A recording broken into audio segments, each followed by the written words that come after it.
ભાઈ કેશુભાઈ પટેલ RSSની ચડ્ડી પહેરીને બેઠેલા એવો ફોટો છપાયો તો મેં સમકાલીનમાં મારી હાસ્યની કોલમ આવતી હતી, એમાં એક લેખ લખ્યો જેનું ટાઇટલ હતું ચડ્ડી પહેન કે ફૂલ ખીલા હે.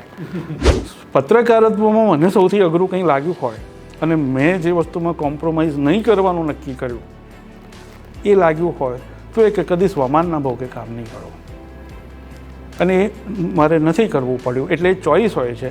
અને બીજું એક ખાસ પત્રકારત્વમાં યાદ રાખવાની જરૂર છે, સ્વતંત્રતા અને સ્વમાન આ બે મફત નથી મળતા. તો કે સુરેશ મહેતા વાંસળી વગાડ્યા આવું બધું બોગસ સ્ટોરી કહેવાય. સુરેશ મહેતા વાંસળી વગાડ્યામાં ગુજરાતની પ્રજા શું કરે કે આ આખી પરિસ્થિતિ છે એ કેવળ હિન્દુ મુસ્લિમ નથી. બાબરી મસ્જિદ વખતે મને કાંઈ લેવા દેવા નથી. બાબરી પડી ગઈ મારે શું. હું ને પ્રશાંત દિવ્ય ભાસ્કરમાં હતા 2006-07માં, ત્યારે 8-10 મહિના યોગભ્રષ્ટ આત્માઓ ટૂંકા ગાળા માટે જ હોય. મારો સૌથી મોટો વાંધો, અને અત્યારના સમય માટે નહીં, મારા સમય માટે પણ, એ વાચકો સામે છે. આપણે ત્યાં બધા કોલમિસ્ટોને બધા છે ને વાચકોને બહુ લટુડા પટુડા લાડ લડાવે. હું વાચકોને એવું સ્પષ્ટ રીતે કહેવા માગું છું કે હું બિલકુલ વાચકોના લીધે નથી. હું લખું છું એમાં જેને રસ પડે એ જ વાંચે, ના રસ પડે તે ના વાંચે. આ યાર આ કંઈ ચેરિટી નથી.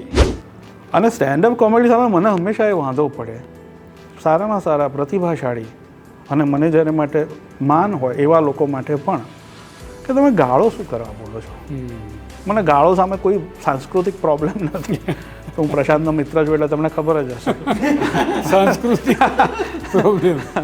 હું જે કાળની વાત કરવા જઈ રહ્યો છું તે કાળ હતો આઝાદીનો કાળ, અને આ વાત છે 1947 પહેલાંની. 1947 પહેલાં જે રાજનેતાઓ જેલમાં ગયા અને જેલમાં જઈને તેમણે શું કર્યું, તો તેમણે એવા સાહિત્યનું સર્જન કર્યું, એવા ઇતિહાસનું સર્જન કર્યું કે જે આજે આપણી સામે પ્રસ્તુત છે. પણ મારે એક એવા સાહિત્યકાર, એવા પત્રકાર, એવા વક્તાની વાત કરવી છે કે જેમનું મોટાભાગનું સાહિત્ય કે વાંચન કે અભ્યાસ કે સમજ આ બધું જ રેલવેમાં પસાર થયું છે. અને હું એક એવા વ્યક્તિને ઓળખું છું કે જેમણે, મેં હમણાં જ થોડા સમય પહેલાં જ સમયની ગણતરી કરી તો તેમણે 22,000 કલાક કરતાં વધુ સમય રેલવેમાં પસાર કર્યો છે તેમની મુસાફરીમાં. અને તેમણે આ મુસાફરી દરમિયાન જે કંઈ લખ્યું છે, જે કંઈ અનુભવ્યું છે, જે કંઈ જીવ્યા છે, એવી વ્યક્તિ સાથે આજે ઇન્ટ્રોગેશન સેન્ટરમાં અમે તેમને બોલાવ્યા છે. આજે હવે તેમને બરાબર ઇન્ટ્રોગેટ કરીશું, કારણ કે આમ તો તેઓ લોકોને ઇન્ટ્રોગેટ કરી પરેશાન કરતા હોય છે. અમે પરેશાન નહીં કરીએ, છતાં સવાલ તો પૂછીશું. અને સવાલ પૂછશે ડૉક્ટર કિરણ કાપુરે, તુષાર બસિયા અને પ્રશાંત દયાળ. તો આ વ્યક્તિ જે ઇન્ટ્રોગેશન સેન્ટરમાં આવ્યા છે તેમનું નામ છે ડૉક્ટર ઉર્વિશ કોઠારી.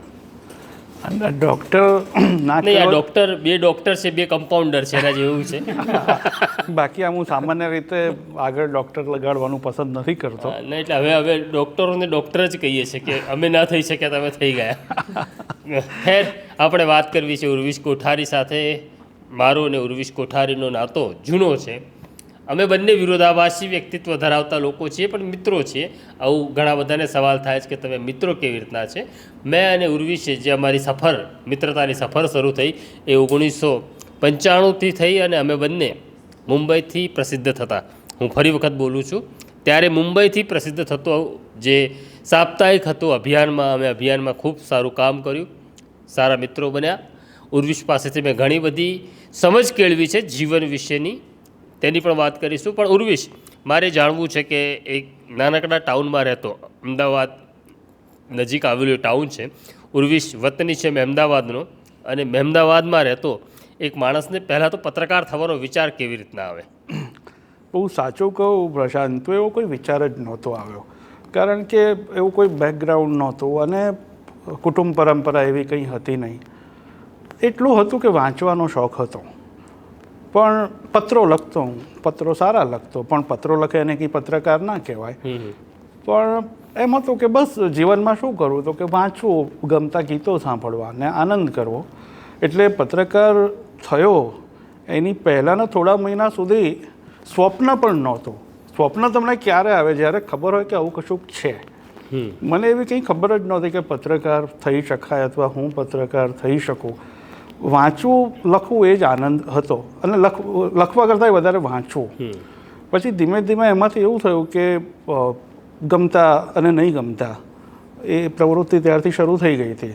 ગમતા અને નહીં ગમતા બેયને આપણે જે લાગે તે કેવું, ને એના બહુ વિશિષ્ટ અનુભવો પણ થયા. એમાં હું બહુ સદભાગી છું કે મને આ આખી સફરમાં, કારણ કે આજે આપણે તે ટ્રેનની સફરની વાત કરી, મારે તો ટ્રેનની સફર ને જીવન સફર બહુ જુદા છે જ નહીં.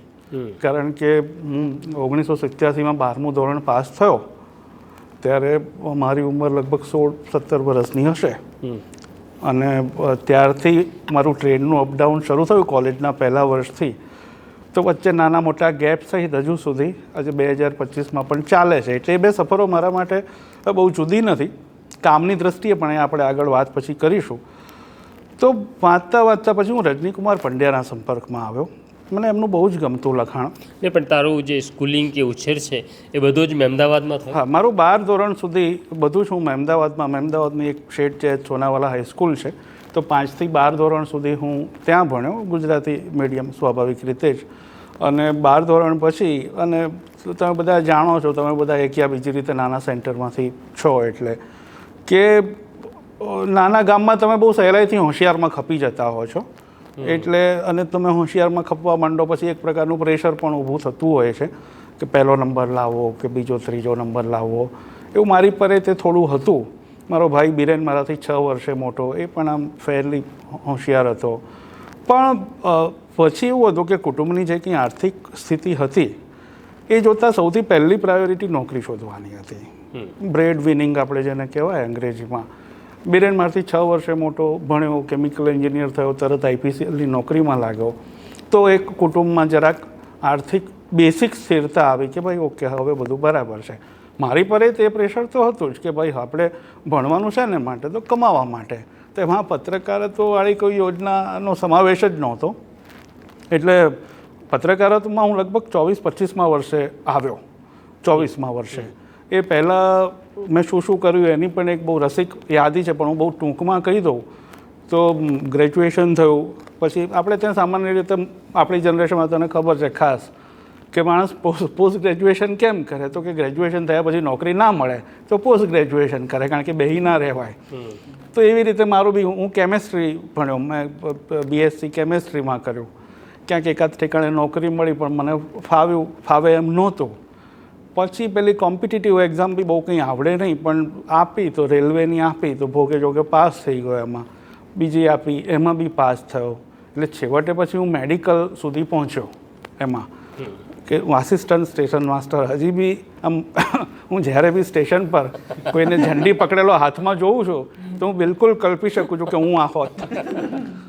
તો એક, અને એ મારે મેડિકલ એટલે તમે જાણો છો કે છેલ્લું સ્ટેજ છે ને એમાં કંઈ મુશ્કેલી હતી નહીં.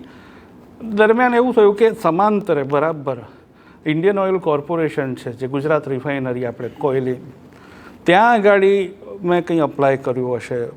ત્યાં પણ મને એપ્રેન્ટિસશીપ મળી, અને 1.5 વર્ષની એપ્રેન્ટિસશીપ. અને એ વખતે સામાન્ય નિયમ એવો હતો કે ભાઈ એપ્રેન્ટિસશીપ પછી કન્ફર્મ કરી લે તમને. એપ્રેન્ટિસશીપ તો એક ફોર્માલિટી હોય. એટલે મારી જોડે 2 કેન્દ્ર સરકારની નોકરીઓ 2 હાથમાં, એક બાજુ રેલવે, બીજી બાજુ રિફાઇનરી. એટલે મારો ભાઈ બિરેન IPCLમાં હતો, તો આમ એવું થયું કે ચાલો હું પણ રિફાઇનરીમાં લઉં. પછી 2 ભાઈઓ વડોદરા રહીશું ને વગેરે વગેરે.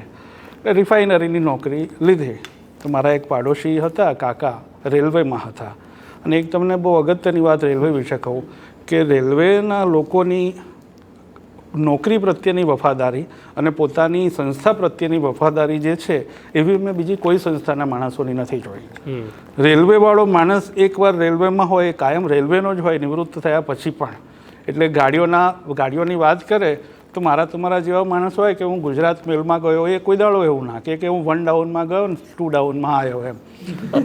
તો એ કાકાએ મને કદી માફ ના કર્યો રેલવેની નોકરી નકારવા બદલ. એ મને કાયમ મળે ત્યારે કે શું યાર આવી કંઈ કેન્દ્ર સરકારની નોકરી જવા દેવાય. પણ એનીવે રિફાઇનરીમાં હું ગયો, 1.5 વર્ષ ત્યાં એપ્રેન્ટિસશીપ. મને પૈસા ભારનો રસ નહોતો, પૈસા ભારની સમજણ નહોતી પડતી. 6 મહિના બોમ્બે ત્યાંથી અમને મોકલ્યા એક ઠેકાણે ટ્રેનિંગ ઇન્સ્ટિટ્યૂટમાં. ત્યાં વેલ્ડિંગ કર્યું ને કંઈ લેથ ચલાવ્યો ને કશું આવડ્યું નહીં, આખી બીજા નંબરની વાત છે. પણ એ બધું કર્યું.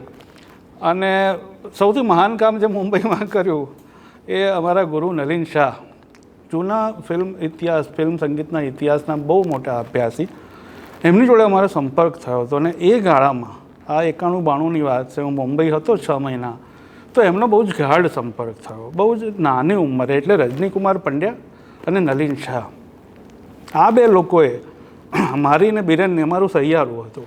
એટલે અમારા મનમાં જે શોખનો આખો ભાગ હતો અને એક સ્પષ્ટતા બની રહી હતી એને દિશા આપવામાં.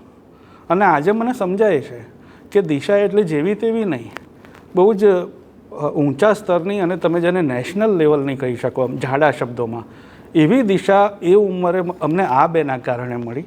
અને એ બેની મહત્તા એ હતી કે અમારી પાસેથી એ વખતે એમને કશું જ મળવાનું નહોતું. હું પત્રકાર થવાનો નહોતો, બરાબર. કેવળ પ્રેમવશ અને અમારામાં જે કંઈ નિષ્ઠા જોઈ હશે એ એક ત્યાં એક કામ થયું. કોલેજમાં ભણતો તો એરસામાં ગમતા લોકોને મળવું, આ બધું જ્યારે કહું છું ત્યારે મારા મનમાં પત્રકારત્વનો કોઈ જ ખ્યાલ નથી. અને આ બધું કર્યા પહેલાં પણ નથી ને કર્યા પછી પણ નથી. પત્રકાર થઈને તમે જેને મળી ન શકો એવા લોકોને હું ને બિરેન મેં અમદાવાદથી આવેલા 2 છોકરાઓ તરીકે મળ્યા છીએ. મુંબઈમાં અમારા ગમતા કલાકારોને અમે જે મળ્યા, અહીંયાથી જઈએ, એક લિસનર્સ બુલેટિન કરીને બહુ અદ્ભુત 4 પાનાનું મેગેઝિન આવતું, કાનપુરથી એક હરમંદિરસિંહ હમરાજ કરીને કાઢતા. એમાં ક્યારેક આ લોકોના સરનામા હોય, કેટલાય બધા સરનામા અમે મુંબઈ ટેલિફોન ડિરેક્ટરીઓમાંથી સરનામાને નંબર મેળવ્યા. પછી બૂથમાં મને ફોન પર વાત કરતા એ વખતે આવડે નહીં, એટલે બિરેન બૂથમાં જઈને ફોન કરે, મળવાની ટ્રાય કરે. એમાં અમે લિસ્ટ ઓફ પીપલ. એટલે અને હું કહું છું ને, પત્રકાર વિના, પત્રકારત્વના બિલ્લા વિના, એટલે આશા ભોસલે અને શ્યામ બેનેગલથી માંડી અને જૂના લોકો જેમના અત્યારના ઘણા દર્શકોએ નામ પણ ન સાંભળ્યા હોય, એમાંનો એક અનુભવ ખાલી આ પૂરતો કહી દઉં, પત્રકારત્વની વાત આવે છે એટલે. એક અમે જૂના ડાયરેક્ટર, ગીતકાર એમને મળ્યા, એમનું નામ હતું કેદાર શર્મા. 1935થી એ હતા, સાયકલના જમાનાથી ગીતો બીતો લખેલા અને પછી બહુ અદ્ભુત ફિલ્મો બનાવેલી. અમે કીધું અમને મળવું. અચ્છા, એ વખતે મળવું એટલે શું? અમે અહીંયાથી લેસન કરીને જઈએ, પત્રકાર નહોતા ને એટલે તો લેસન કરીને જઈએ અને પછી અમારી એ વખતની સમજ પ્રમાણે પૂછીએ. અમને એ વખતે એટલી સમજ પડતી હતી કે અત્યારે અમને સમજ નથી પડતી, પણ અત્યારે મળી લો, આપણને સમજ પડશે ને અત્યારે આ લોકો નહીં હોય. એ એજન્ડાથી અમે મળવા જતા. તો કેદાર શર્માને અમે મળવા ગયા. લખ્યું તો આમ દરવાજો બેલ માર્યો એટલે એક ભાઈ આવ્યા. એમનો છોકરો હતો, ડૉક્ટર હતો, વ્યવસાય અમારા જેવો નહીં, અસલી ડૉક્ટર હતો. તો આવ્યો, કીધું કે કિસકા કામ હે. આના બી બહુ જાતના અનુભવો થાય ને, તમે બેલ મારો ને પછી શું થાય. અમે કીધું કે કેદાર શર્માજી સે મિલના હે. નો ક્વેશ્ચન આસ્ક. એ અંદર ગયો, કેદાર શર્મા આવ્યા, થોડા ચોળાયેલા કપડાં, વાળ, આમ દરવાજો ખોલ્યો. फिल्मों में काम करना है, बंद हो. ये दरवाजाની પેલી બાજુ, અમે આ બાજુ. फिल्मों में काम करना है? नहीं नहीं सर. पत्रकार हो? नहीं नहीं. ठीक, तो आ जाइए અંદર. તો આવી રીતે પણ અમે બહુ જ બધા લોકોને મળ્યા. અને એ જેમ જેમ સમય વીતતો ગયો એમ એમ એ વસ્તુ કેટલી મૂલ્યવાન હતી, એમાં થોડી મુગ્ધતા બી હતી. આજે તમે મને કહો કે કોઈને આવી રીતે મળવા જાઓ તો કદાચ હું ન જાઉં, પણ મુગ્ધતા અમુક સમય હોવી જોઈએ અને ત્યાં સુધી જ હોવી જોઈએ. એ વખતે હતી. તો એને કારણે આ બધું થયું. એ પછી પણ કદી એવું ના થયું કે આપણે પત્રકાર બનવું જોઈએ. એ પછી બેકારીનો એક બહુ સરસ ગાળો આવ્યો. રિફાઇનરીમાંથી અમને કાઢી મૂક્યા. 1.5 વર્ષ પછી કોઈને પરમેનન્ટ ન કર્યા. એ રિવાજ પહેલી બેચથી શરૂ થયો. પહેલી બેચ અમારી હતી. હા, એટલે તમે વિચાર કરો કે 1.5 વર્ષ પહેલાં મારી જોડે કેન્દ્ર સરકારની 2 નોકરીઓ હતી અને 1.5 વર્ષ પછી કશું જ નહીં. અને 1 વર્ષ લગભગ હું ઘેર બેસી રહ્યો અને ક્યાંય નોકરી ન મળી. અરજીઓ કરી, વટવાન, ફલાણે ઢીકણે 25 જગ્યાએ. ક્યાંય એક ઠેકાણે તો બહુ મજા આવી. મને બોલાવ્યો કોઈ ઇન્ડસ્ટ્રીવાળાએ, મને યાદ છે એનું નામ, શેઠી ગેસ એન્ડ કંપની કે એવું કશું કહેતું. બિચારા સારા માણસો હતા. મને કે જવા આવવાનું ભાડું આપશો. તો હું ગયો. એણે મને પૂછ્યું બધું કેમેસ્ટ્રીનું, અહીંયા શું કશું આવડે તો કે ને. જતાં જતાં બિચારાએ મને ભલમનસાઈથી સલાહ આપી કે રિફાઇનરીમાં કંઈક શીખ્યા હોત ને તો આવું ના થાત. મેં કીધું વાત તદ્દન સાચી છે તમારી. એ પછી બેહી રહ્યો, કશું થયું નહીં. પછી છેવટે 1 વર્ષ પછી અહીંયા એક બહુ મોટી એ વખતે હેડ એજન્સી હતી, નવનીત લાલ એન્ડ કંપની. એમાં ક્લાયન્ટ સર્વિસિંગ. મને તો ક્લાયન્ટ સર્વિસિંગ એટલે શું એ બી ખબર નહીં. મેં કહું હશે કંઈક. હવે પ્રશાંતને પહેલો મળ્યો હોત તો ક્લાયન્ટને સર્વિસિંગ બેનો અર્થ મારા મનમાં જુદો હોત. એ વખતે નહોતો. તો મેં કીધું ચાલો મારા માટે તો નોકરી હશે. તો નોકરી તો મળી. પછી ખબર પડી કે નવનીતલાલ તો બહુ જૂની કંપની છે અને એનું જે કોપીરાઇટિંગ વિભાગ હોય, એ કોપીરાઇટિંગ શબ્દ ત્યારે પહેલી વાર સાંભળ્યો કે જાહેર ખબરમાં જે તમે લખો ત્યાં તો આપણા મધુ રાય ને એવા બધા મોટા મોટા આદિલ મંસૂરી ને એવા લોકો ત્યાં સંકળાયેલા હતા. મારે એવું કશું નહોતું. ત્યાં હું 6 મહિના રહ્યો. અને ક્લાયન્ટ સર્વિસિંગ એટલે માર્કેટિંગનો એક પ્રકાર. એટલે એનું ગુજરાતી એવું થાય કે બહાર ક્લાયન્ટ જોડે ગાળો ખાવાની અને ઓફિસમાં આર્ટ ડિપાર્ટમેન્ટની ગાળો ખાવાની. એ ક્લાયન્ટ સર્વિસિંગનું મૂળભૂત કામ. મારી પ્રકૃતિથી તદ્દન વિરુદ્ધ. પાછલા વર્ષોમાં મને ઓળખનારા ઘણાને એવું લાગે છે અને કદાચ સાચું હશે કે હું એક્સ્ટ્રોવર્ટ છું, હું બહુ બધા જોડે વાતો કરી શકું છું. એ વખતે બિલકુલ જ એવું નહોતું. અને માર્કેટિંગવાળું તો હજી ન ફાવે. એટલે 6 મહિના ટ્રેનિંગ પીરિયડ હતો અને એમાં તો હું કહેર થઈ ગયો. એક દાડો મને અમદાવાદ પ્લેટફોર્મ પર એક મારો મિત્ર મળી ગયો. મેં કહ્યું તું ક્યાંક આપણા માટે કોઈ ક્લાર્કની નોકરી શોધી કાઢને. ઓલ ધ ટાઈમ મારા મનમાં વાંચવાનો શોખ મુંબઈ બધાને મળ્યો, પછી પણ પત્રકાર થવું એવું કદી કોઈ મનમાં ક્રોસ વિચાર થયો જ નહોતો. પેલાને કીધું તું નોકરી શોધી કાઢ કારકુનની, મહિને 1,500 પગાર હશે તો આપણે ચાલશે, જીવન આનંદથી જશે. હું ખબર હતી કે જીવનમાં આપણે વાંચવાનું સાંભળવાનું મળે અને ખાવાનું મળે તો પછી બીજું કંઈ જોઈએ નહીં. 6 મહિના થયા. એ દરમિયાન એ 6 મહિનાના ગાળામાં હું અભિયાન ક્યાંકથી વાંચવા લાવતો. ખરીદવાના તો પૈસા નહોતા એટલે એક મિત્રને ત્યાંથી વાંચવા લાવતો. એમાં એક જાહેર ખબર જોઈ અડધા પાનાની કે આવી રીતે ટ્રેનિંગ જોઈએ છે અને આવી કંઈક બેઝિક કે અનુભવ જરૂરી નથી. મેં તુક્કા લેખે મેં કીધું ચાલો આપણે લગાડો, આપણને કાગળ લખતા તો આવડે. મને કાગળ લખતા આવડે અને કોઈ મને કહે કે તને કશું જ નથી આવડતું તો હું for the sec of argument માની લઉં. પણ કોઈ મને કહે કે તને કાગળ લખતા નહીં આવડતું, હું કહું કે 1 મિનિટ આમાં જરા વાત કરવી પડશે. એટલે મેં અભિયાનમાં અરજી જે કરીને એ બહુ વિલક્ષણ હતી. મેં પત્ર લખ્યો, અરજી નહીં, એમ પત્ર તંત્રીને. અને એમાં જે કંઈ મારી હતી, હું શું છું શું નથી, છેલ્લે એવું બી કંઈક મને યાદ છે કે એવું કંઈક બી લખેલું. આ છે ને પેલું મારી પત્રકારત્વ લેખનની સફર નામનું મારું એક પુસ્તક છે, એમાં એ અરજી મેં મૂકેલી છે. એનીવે મેં અરજી કરી બહુ કેઝ્યુઅલી, પણ મેં ફોન કર્યો બિનીત મોદીને. એ મારો પરમ મિત્ર અને તે વખતે તો અમે બે રજનીભાઈ થકી સંપર્કમાં આવેલા. મેં એને કીધું એક દાડો, મને બરાબર યાદ છે, કાળુપુર સ્ટેશને પબ્લિક બૂથમાંથી મેં એને ફોન કર્યો, કીધું કે મોદી મેં તો આવી એક અરજી કરી છે, હમણાં તારા માટે છે. બિનીત મોદી બોલજે. હા એટલે અત્યારે હું મોદી બોલું તો એના જુદા અર્થ થાય, એટલે બરાબર છે. તો મેં કીધું કે ભાઈ આ મેં તો કરી છે અરજી, પણ આ તારા માટે છે. કારણ કે એ વખતે ઓલરેડી એ ક્યાંક 1-2 મેગેઝિનોમાં મેં એના લેખો છપાયેલા. એટલે અરજી કરી મેં ત્યારે પણ મારા મનમાં એવું નહોતું કે આપણે પત્રકાર થવાનું. નવનીતલાલથી હું ગળે આવી ગયો હતો. એમાં નવનીતલાલનો વાંક નહોતો, અથવા તો મારો પણ હતો, જે હોય છે. પછી એટલે અમે કોમ્પિટિબિલિટી તો તમારો મેળ બેસે એમ નહોતો. એકવાર ત્યાંના ઓફિસના પેલા રિસેપ્શન પર ફોન આવ્યો મુંબઈથી. મેં કહું વળી આપણો મુંબઈથી શું ફોન આવ્યો? તો ખબર પડી કે આવી રીતે આમ તેમ કંઈ હતું. એટલે પહેલાં એવું હતું કે અભિયાનમાં, પછી મને ખબર પડી કે અભિયાનમાં મેં અરજી કરેલી એ ખોવાઈ ગઈ એમનાથી. તે પછી એમણે અમદાવાદ ઇન્ટરવ્યૂ કરી નાખ્યા. ભોગે જોગે એમને કોઈ મળ્યું નહીં. પછી કે હવે ફરી અમદાવાદ, ત્યાં અમથું બી એ વખતે અમારા એક સાહેબ હતા, એમને ગુજરાતના પત્રકારો સામે બહુ વાંધા હતા, પ્રશાંત સહિત બધા સામે કાયમ કકડાટ હોય એમનો. એના પાછા બીજા કારણો હતા. તો ફરી કે આ અમદાવાદમાંથી કોઈ મળ્યું નહીં, હવે કે વડોદરા ઇન્ટરવ્યૂ ગોઠવો. તો વડોદરા ઇન્ટરવ્યૂ ગોઠવું એ પહેલાં મારી અરજી મળી આવી. તો કે આને બોલાવો. એટલે હું વડોદરા ગયો.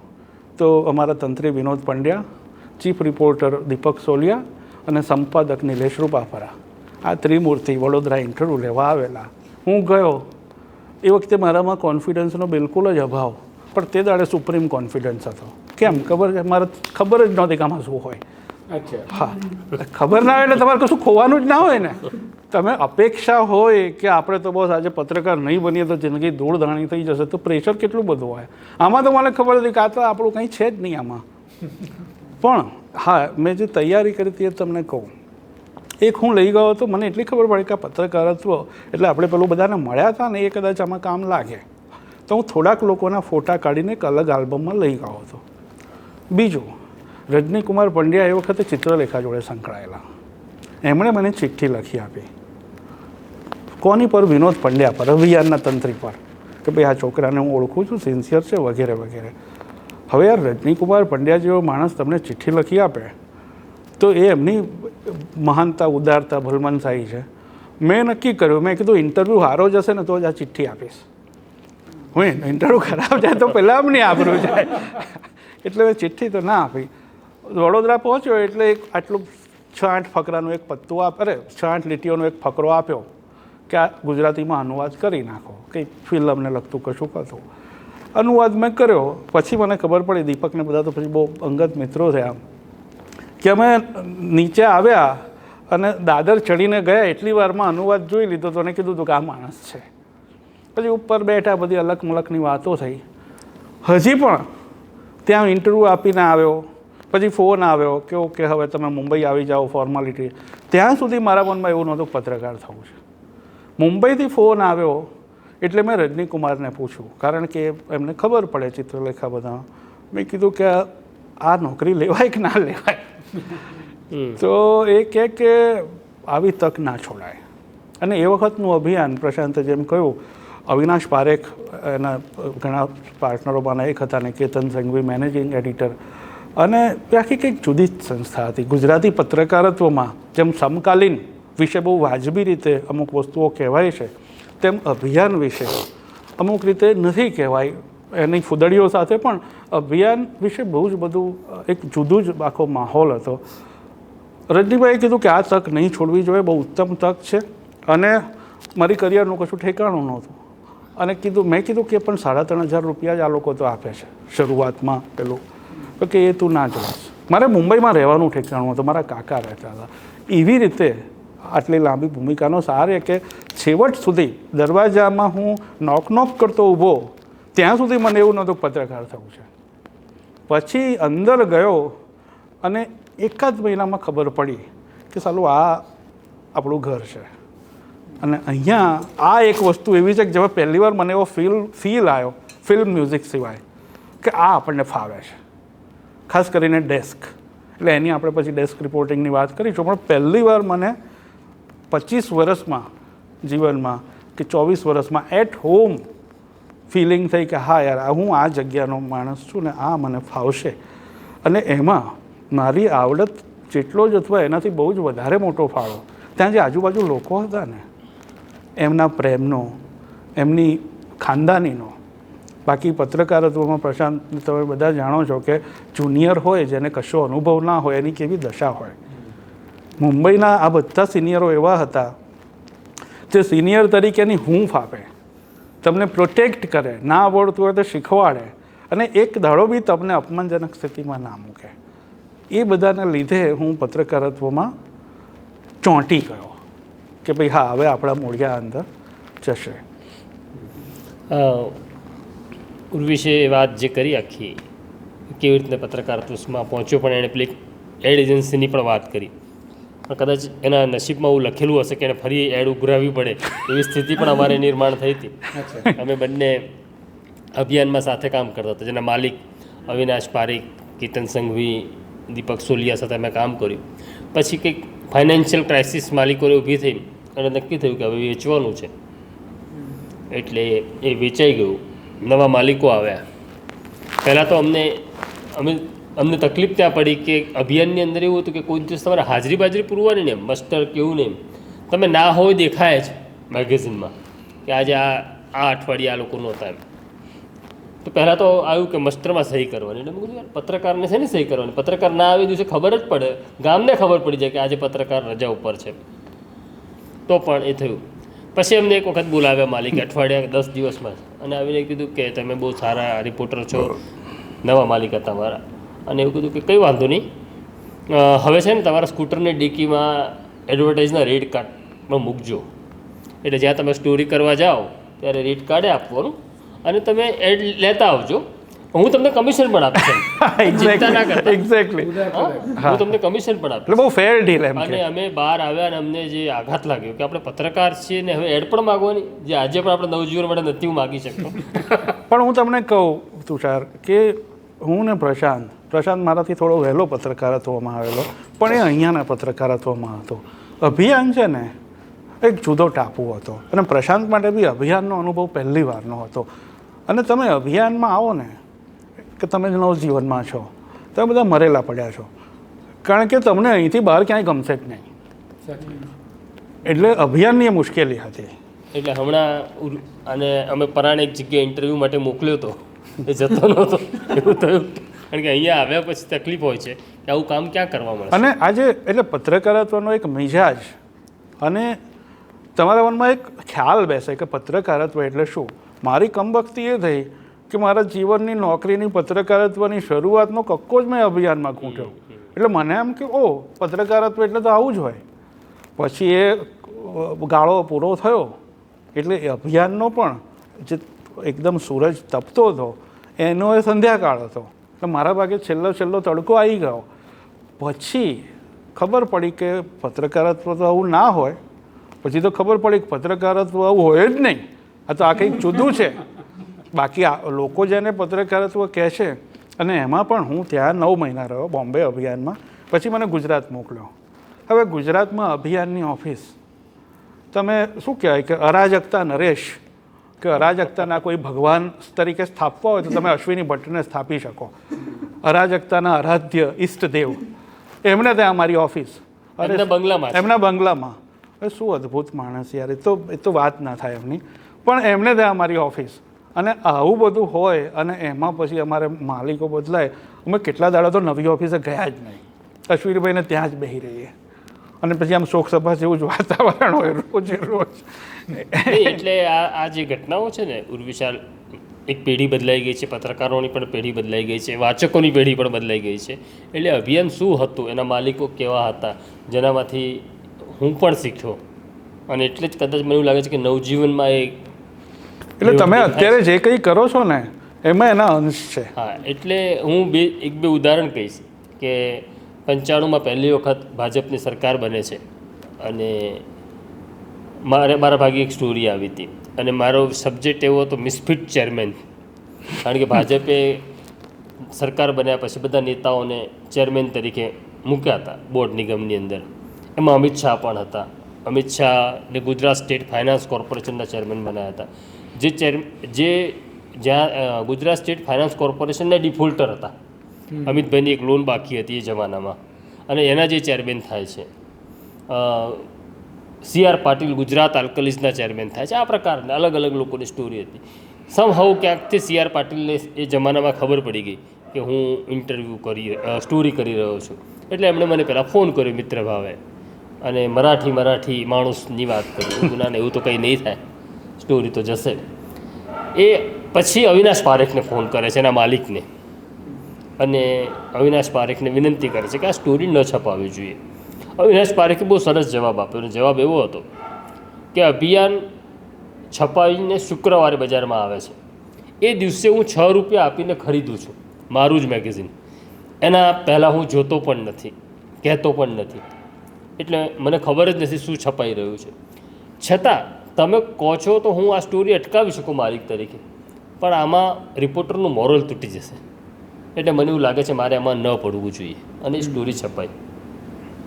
તો એની પાસેથી અમે શીખ્યા. તમને લાગે છે કે એટલે અમને જે સૌથી મોટો ફરક મેં કીધું કે અભિયાન સિવાય બીજા ક્યાંય ગોઠવાઈ ન શકીએ, કોઈ માલિક આવું કે નહીં. એક એના કરતાં પણ ઉર્વિશ બીજો કિસ્સો કહું કે પછી સુરેશભાઈ CM થયા, બધો બળવો થયો ના થયો. અને એક પેટ્રોલ પંપ છે અમદાવાદમાં, એના માલિકને પાસામાં પૂરી દીધા, અને સુરેશભાઈએ કે એના માટે ભલામણ કરી, અને પછી એ પેટ્રોલ પંપ ખુલ્યો, પાસા રદ થઈને એવું બધું થયું. એ સ્ટોરી અનિલ દેવપુરકરે કરી હતી, અમારા સિનિયર બંનેના અનિલ. અને સુરેશભાઈ એટલા બધા ગુસ્સે થઈ ગયા. સુરેશભાઈએ અવિનાશ પારેખને ફોન કર્યો, અને ફોન કરીને ખૂબ ગાળો આપી. બીજે દિવસે અવિનાશ પારેખનો અમને ફોન આવ્યો કે ભાઈ આ રિપોર્ટર કોણ છે હું નથી ઓળખતો, એ અમને ઓળખતા પણ નહોતો વ્યક્તિગત રીતે, પણ છતાં જેને સ્ટોરી કરી અને અભિનંદન આપજો, કારણ કે એક સીએમ મને ગાળ આપે ને એટલે સમજવાનું કે તમારું જર્નલિઝમ બરાબર થઈ રહ્યું. આ એ પ્રકારનું હવે અને એ આ પ્રકારની સ્થિતિમાં હું ને ઉર્વિશ કે અનિલ દેવપુરકર કામ કરી ચૂક્યા અને પછી અમને કોઈ એવું કહે કે રેડ કાર્ડ રાખજો, જાહેર ખબર માગજો. અને આ બીજું મારે એક ઐતિહાસિક પર્સપેક્ટિવ માટે, એક દૃષ્ટિકોણ માટે એમ પણ કહેવું જોઈએ કે આ એ વખતે પણ દુર્લભ હતું. એટલે એવું નથી કે એ જમાનો સારો હતો ને અત્યારનો ખરાબ છે. એ વખતે પણ આ અપવાદરૂપ જ હતા આ લોકો. એટલે અભિયાન એક અપવાદ હતું. જેમ સમકાલીનમાં એક કરપ્શન માટે એક સૂગ હતી હસમુખ ગાંધીને, કે આક્રમકતા માટે એક ખાસ આકર્ષણ હતું એમને, એના પ્રશ્નો હતા પણ એક આકર્ષણ હતું. એ રીતે અભિયાનમાં પણ અવિનાશભાઈ કે અમે એટલે તમે વિચાર કરો કે મારા જેવો માણસ જેણે એકડિયું ત્યાં ઘૂંટ્યું એ શું સંસ્કાર લઈને આવે કે ભાઈ અટેન્ડન્સ એટલે મારા આટલા લાંબા પત્રકારત્વમાં જે કંઈ મેં કામ કર્યું, નોકરી તો થોડી કરી, પછી બહારથી સંકળાયો, અંદર રહ્યો, મેં 2-3 વર્ષને બાદ કરતાં ક્યાંય હાજરી પૂરવી પડે એવું કામ નથી કર્યું. અને જ્યાં બી હું જોડાઉં, એકવાર ભાસ્કરમાં છેલ્લે જોડાયો તો હું જોડાઉં ત્યારે એવી શરત હોય કે હું હાજરી નહીં પૂરું. તો આમાં કેવું કે પહેલાંનો વખત જુદો હતો, હવે આખું પેલું કોર્પોરેટ થયું એટલે હું વાત મને લે કિરણભાઈ એટલે મેં શરતો એની જોડે નક્કી કરી હોય, પણ પછી ફોન તુષારભાઈનો આવે કે તમારું કાર્ડ લઈ જજો સાહેબ. તો એવું ત્યાં થયું. મેં કીધું ભાઈ તમે છે ને આમની જોડે વાત કરી લો, મારે જેની જોડે વાત થઈ, હું હાજરી નહીં પૂરું. એટલે એ હાજરી નહીં પૂરવાનો મારો જે સંસ્કાર એ મારો મૂળભૂત પ્રકૃતિ હશે, પણ અભિયાનમાં એને એક વાજબીપણું, એક લેજિટિમસી મળી કે આવું હોઈ શકે અને તોય તમે કામ કરી શકો. પણ ઉર્જભાઈ, તમારી મારી પત્રકારત્વ લેખનની સફર જે પુસ્તક છે, દરદાર પુસ્તક છે, ખાસું એવું મેં વાંચ્યું, ઇન્ટરવ્યૂ કરવાનો હતો, તમે કીધું એ પ્રમાણે કે તૈયાર, પણ એમાંથી કંઈ પૂછવાનું મને લાગતું નથી કારણ કે તમે મોટાભાગનું કહેવાના જ છો. પણ પત્રકારત્વનો દોર, આખો જમાનો જે તમે કહો છો બદલાયો, સ્થિતિ જે કંઈ પણ હતી એ જ છે અત્યારે, ભૂતકાળમાં જે હતી એ, પણ હવે પ્લેટફોર્મ પણ વધ્યા છે. માનો કે ઇન્ડિપેન્ડન્ટ અત્યારે નવજીવન છે તો યુટ્યુબનો સહારો લે, સોશિયલ મીડિયાનો સહારો લે અને જર્નલિઝમ કરે છે. તો આ સમયગાળાને અંદર જે પત્રકારો બની રહ્યા છે, સામે આવી રહ્યા છે, એમાં પણ બંને પ્રકારના હોઈ શકે. તો આ ગાળાને તમે કેવી રીતે જુઓ છો? અત્યારનો જે ગાળો છે એમાં એક તો મેં કીધું એમ પત્રકારત્વમાં જેને આપણે હાર્ડકોર રિપોર્ટિંગ કહીએ એ કદી મારો સ્ટ્રોંગ પોઈન્ટ નહીં હતો. મેં કર્યું રિપોર્ટિંગ, કેટલુંક સારું પણ કર્યું, પણ મારો આખો જોગ જે હતો એ ડેસ્કનો હતો અને અન્ડરસ્ટેન્ડિંગનો હતો. એટલે જેને તમે કોલમ લેખન કહી શકો, પણ કોલમ લેખન એટલે તદ્દન કોપી પેસ્ટ એવું નહીં, પણ એક અન્ડરસ્ટેન્ડિંગવાળું જેમાં તમે થોડો અભ્યાસ કરો, એના ભાગરૂપે લોકોને મળવું પડે તો મળો. એટલે અત્યારના પત્રકારત્વ કે પત્રકારો વિશે હું કંઈ ટીકા ટિપ્પણી કરી શકું એટલો એ લોકોનો મારો અભ્યાસ નથી. પણ મને એવું લાગે છે અત્યારની પેઢીના, અને હું અત્યારની વાત કરું છું ત્યારે છેલ્લા 15-1 વર્ષની વાત કરું છું, મને બહુ અફસોસ થાય છે કેટલાક સારા પત્રકારો માટે. ગુણવત્તા છે એની પર કદી કોઈ સમયનો ઇજારો હોતો નથી. કોઈ પણ સમયમાં ગુણવત્તાવાળા માણસો આવતા જ હોય છે. ફરક હોય છે એ સમયે એમની આજુબાજુ રહેલા વાતાવરણમાં, એમની આજુબાજુ રહેલા લોકોમાં. અમે બધા નસીબદાર હતા કે અમારી જે કંઈ આવડત હતી એને ઘડનારા, એને ટ્રેન કરનારા, એને દિશા આપનારા, એને તક આપનારા, એને મોકળું મેદાન આપનારા લોકો મળ્યા અને અમે એ તકો લીધી. છેલ્લા 15-1 વર્ષમાં તેજસ્વી લોકો તો છે જ, આ બધું નથી. એટલે મને ઘણીવાર હું કેટલાક મિત્રોને કહેતો પણ હોઉં છું નામ પાડીને કે મને એક્સ વિશે કે વાય વિશે બહુ અફસોસ થાય છે કે એનો એ તેજસ્વી માણસ છે પણ વેડફાઈ ગયો. એનો કોઈ એટલે થોડોક વાંક તો હોય જ, પણ મોટો કોઈ એને અભિયાન મળ્યું હોત. મને હંમેશા એવું થાય, મને એક સારી વસ્તુ મળી, મને એવું થાય કે આને અભિયાન મળ્યું હોત તો આ બી કદાચ શાઇન આઉટ થયો હોત. એનામાં એ વસ્તુ હતી, શાઇન આઉટ થયો પણ ખરો. પણ આમાં પત્રકારત્વમાં અને જીવનમાં પણ કોઈ દાડો રજનીભાઈની એક લેખમાં બહુ સરસ વાક્ય હતું, હેડિંગ હતું કે એક સપને સવાર નથી પડતી. એટલે તમે આજે મહાનમાં મહાન સ્ટોરી કરીને લાયા, કાલે તો બીજી જ કરવાની છે. તમે મહાન સ્ટોરી 1 મહિનો નહીં કરી શકો. એટલે આ જે વસ્તુ છે તો એક સાતત્ય, તમે એકવાર પ્રતિભા સિદ્ધ કરી દીધી, એકવાર તેજસ્વિતાનો ચમકારો બતાવી દીધો, એ સતત એ ક્યારે થાય? જ્યારે એને સંસ્થાકીય પીઠબળ હોય, સંસ્થાકીય પ્રોત્સાહન હોય, તમને આર્થિક ચિંતા ના હોય, તમારે દાળ રોટી ભેગા સ્વમાનપૂર્વક. હવે આ સ્વમાનપૂર્વક છે ને, અહીંયા પાછું જરા લોચો છે. પત્રકારો મોટાભાગના એટલે બહુ જ મોટાભાગના ગામ આખાના અભિવ્યક્તિ સ્વાતંત્ર્ય અને ફલાણું ઢીકણું દુનિયાભરના જે કંઈ મૂલ્યો છે એ બીજાના મૂલ્યો માટે બહુ બધી વાતો કરે, થોડુંક કામ બી કરે. પોતાના સ્વમાન વિશે હું એરોગન્સની વાત નથી કરતો, અભિમાનની, અહંકારની, મિથ્યાભિમાનની વાત નથી કરતો. સ્વમાન પત્રકારત્વમાં મને સૌથી અઘરું કંઈ લાગ્યું હોય અને મેં જે વસ્તુમાં કોમ્પ્રોમાઇઝ નહીં કરવાનું નક્કી કર્યું એ લાગ્યું હોય તો એ કે કદી સ્વમાનના ભોગે કામ નહીં કરો. અને એ મારે નથી કરવું પડ્યું, એટલે એ ચોઈસ હોય છે. અને બીજું એક ખાસ પત્રકારત્વમાં યાદ રાખવાની જરૂર છે, સ્વતંત્રતા અને સ્વમાન આ બે મફત નથી મળતા. તમે ગાડી ચલાવવી હોય ઝડપથી, 4 વ્હીલર લાવવું હોય કે SUV લાવવું હોય તો આવા બધા ચૂંથમાં નહીં પડવાનું. પણ આ બધી ચૂંથમાં પડવું હોય તો પછી સરખામણીમાં નહીં પડવાનું, તમારી જોડે કોણ હતો ને અત્યારે ક્યાં છે. તમે પસંદ કર્યું છે યાર, તમને સ્વમાન અને સ્વતંત્રતાનો આનંદ હોય, એ સ્વાદ છે ને એ પેલો ખાખરાની ખિસકોલીને સાકરના સ્વાદની કહેવત જેવો છે. એ જેણે લીધો છે એને એની મીઠાશ ખબર પડે. એટલે ટૂંકમાં કહું કે અત્યારે કોઈના વિશે હું કંઈ ટીકા ટિપ્પણી કરી શકું એમ નથી. મને એક વાતનો બહુ આનંદ છે કે બહુ જ બધા પ્લેટફોર્મ્સ છે, પણ બીજો આનંદ એ પણ, બીજું એમાં મર્યાદા એ છે કે ચેક નથી. એક તો બધું બહુ ઝડપી થઈ ગયું, એટલે એક જે કુદરતી એક પ્રોસેસિંગનો એક સમય હોય, ઠરવાનો એક સમય હોય, એ નથી. એના કારણે બહુ જ સરસ વસ્તુઓ કાચી પાકી રંધરીને આવી જાય છે. ખાઈએ ત્યારે ખબર પડે કે અદ્ભુત સ્વાદ છે, સરસ પોટેન્શિયલ છે, પણ આ ઠરી હોત ને તો બહુ વધારે સારી થાત. તો એ એક અત્યારના સમયની તાસીર છે. બીજી તાસીર, હું આમ તમે ઇન્ટરોગેશન કહો છો એટલે આ વાત કહું છું, બાકી ના કહી હોત મેં. પ્રશાંત જે ટોનમાં બોલે છે ને એ ટોન પ્રશાંતનો નથી, એ અત્યારના સમયનો છે. એને હું 30 વર્ષથી સાંભળું છું, 25 વર્ષથી. એનો સ્વાભાવિક ટોન આનાથી બહુ જુદો છે ને બહુ સારો છે. આ ઓપનિંગમાં જે ટોનમાં બોલ્યો ને એ અત્યારના સમયની જરૂરિયાતે એની પર થોપેલો ટોન છે, અને મને એની સામે વાંધો છે. આ માણસ પ્રશાંત બોલે ને, સ્ટોરી બોલી જવા દો. એક દાડો અમારા એક મિત્રની ફેરવેલ પાર્ટી હતી, અને એ વખતે ગોધરા પંચનું જસ્ટિસ શાહવાળા પંચનું હિયરિંગ ચાલે. પ્રશાંત ત્યાં રિપોર્ટિંગ માટે જાય. તો પછી હવે બધા પાર્ટીમાં બહુ અંગત પાર્ટી હતી, અમે બધા બેઠા હતા.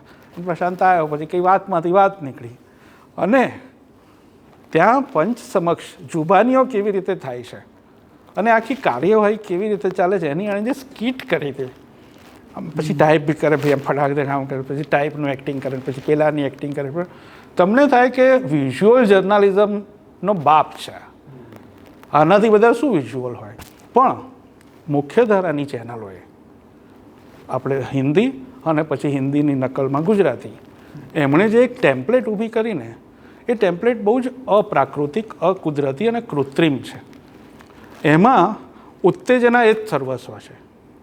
તમારે અડધી પીચે આવવું પડે, તમારે હાઈપર થવું પડે.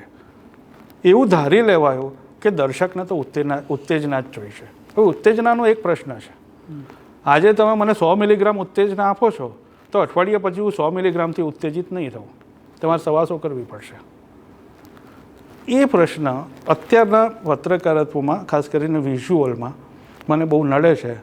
અને પ્રિન્ટમાં તો હવે પત્રકારત્વ રહ્યું જ છે કેમ મને બહુ ખબર નથી, કારણ કે પ્રિન્ટનું પત્રકારત્વ મને, મારા મતે, આર્ટિફિશિયલ ઇન્ટેલિજન્સને રોબોટ રિપોર્ટિંગ કરતો થશે એ પછી પણ પ્રિન્ટના પત્રકારત્વની જગ્યા, એની એક ભૂમિકા રહેવાની છે, જો એ સારી રીતે થાય તો.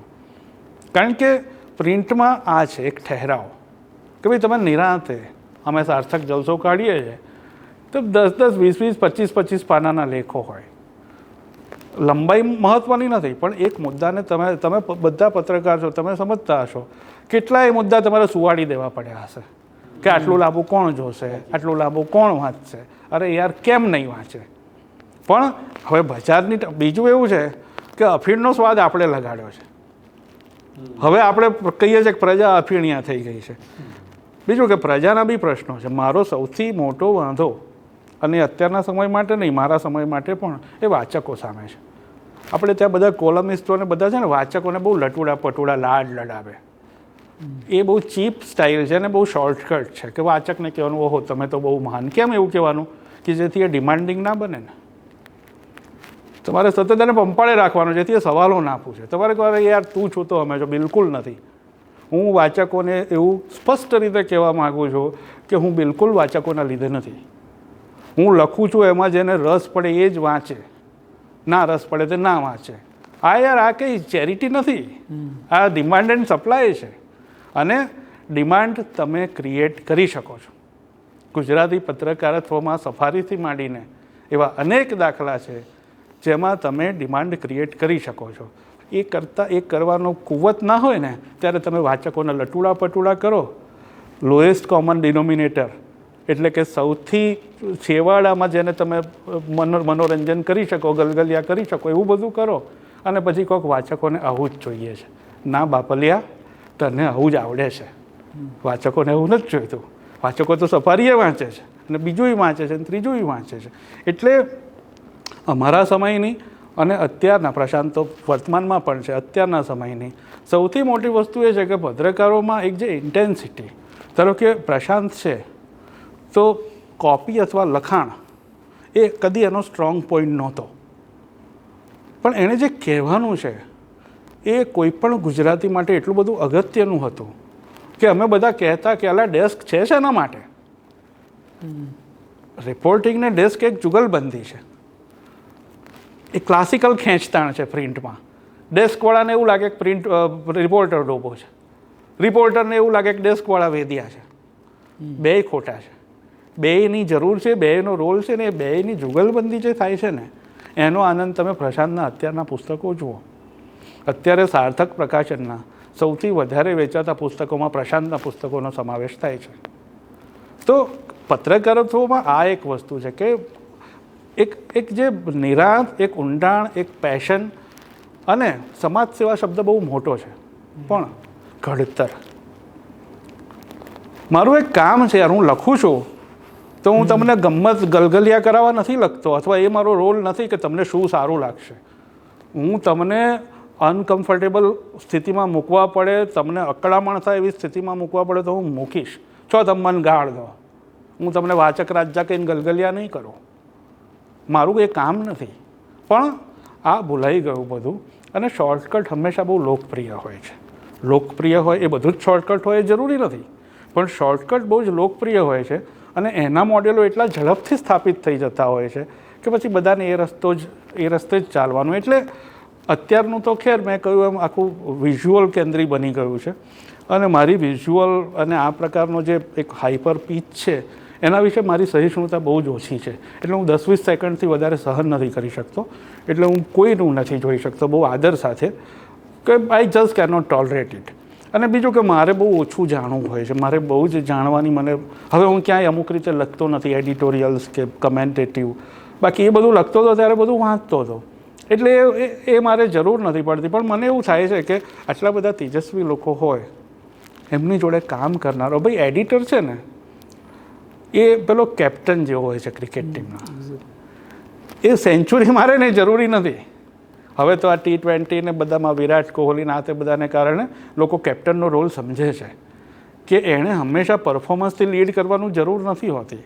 કોનો કેવો ઉપયોગ કરવો, કયા ખેલાડીને ક્યાં મૂકવો, કેવી રીતે ફિલ્ડિંગ ગોઠવવી, આ બધાની એક વસ્તુ હોય છે. અત્યારે એ મિસિંગ છે. એટલે અત્યારે બોલતા બોલતા મને સમજાય છે, એક લાઇનમાં મારે અત્યારે કહેવું હોય કે અત્યારના પત્રકારોમાં શું મિસિંગ છે, તો એ છે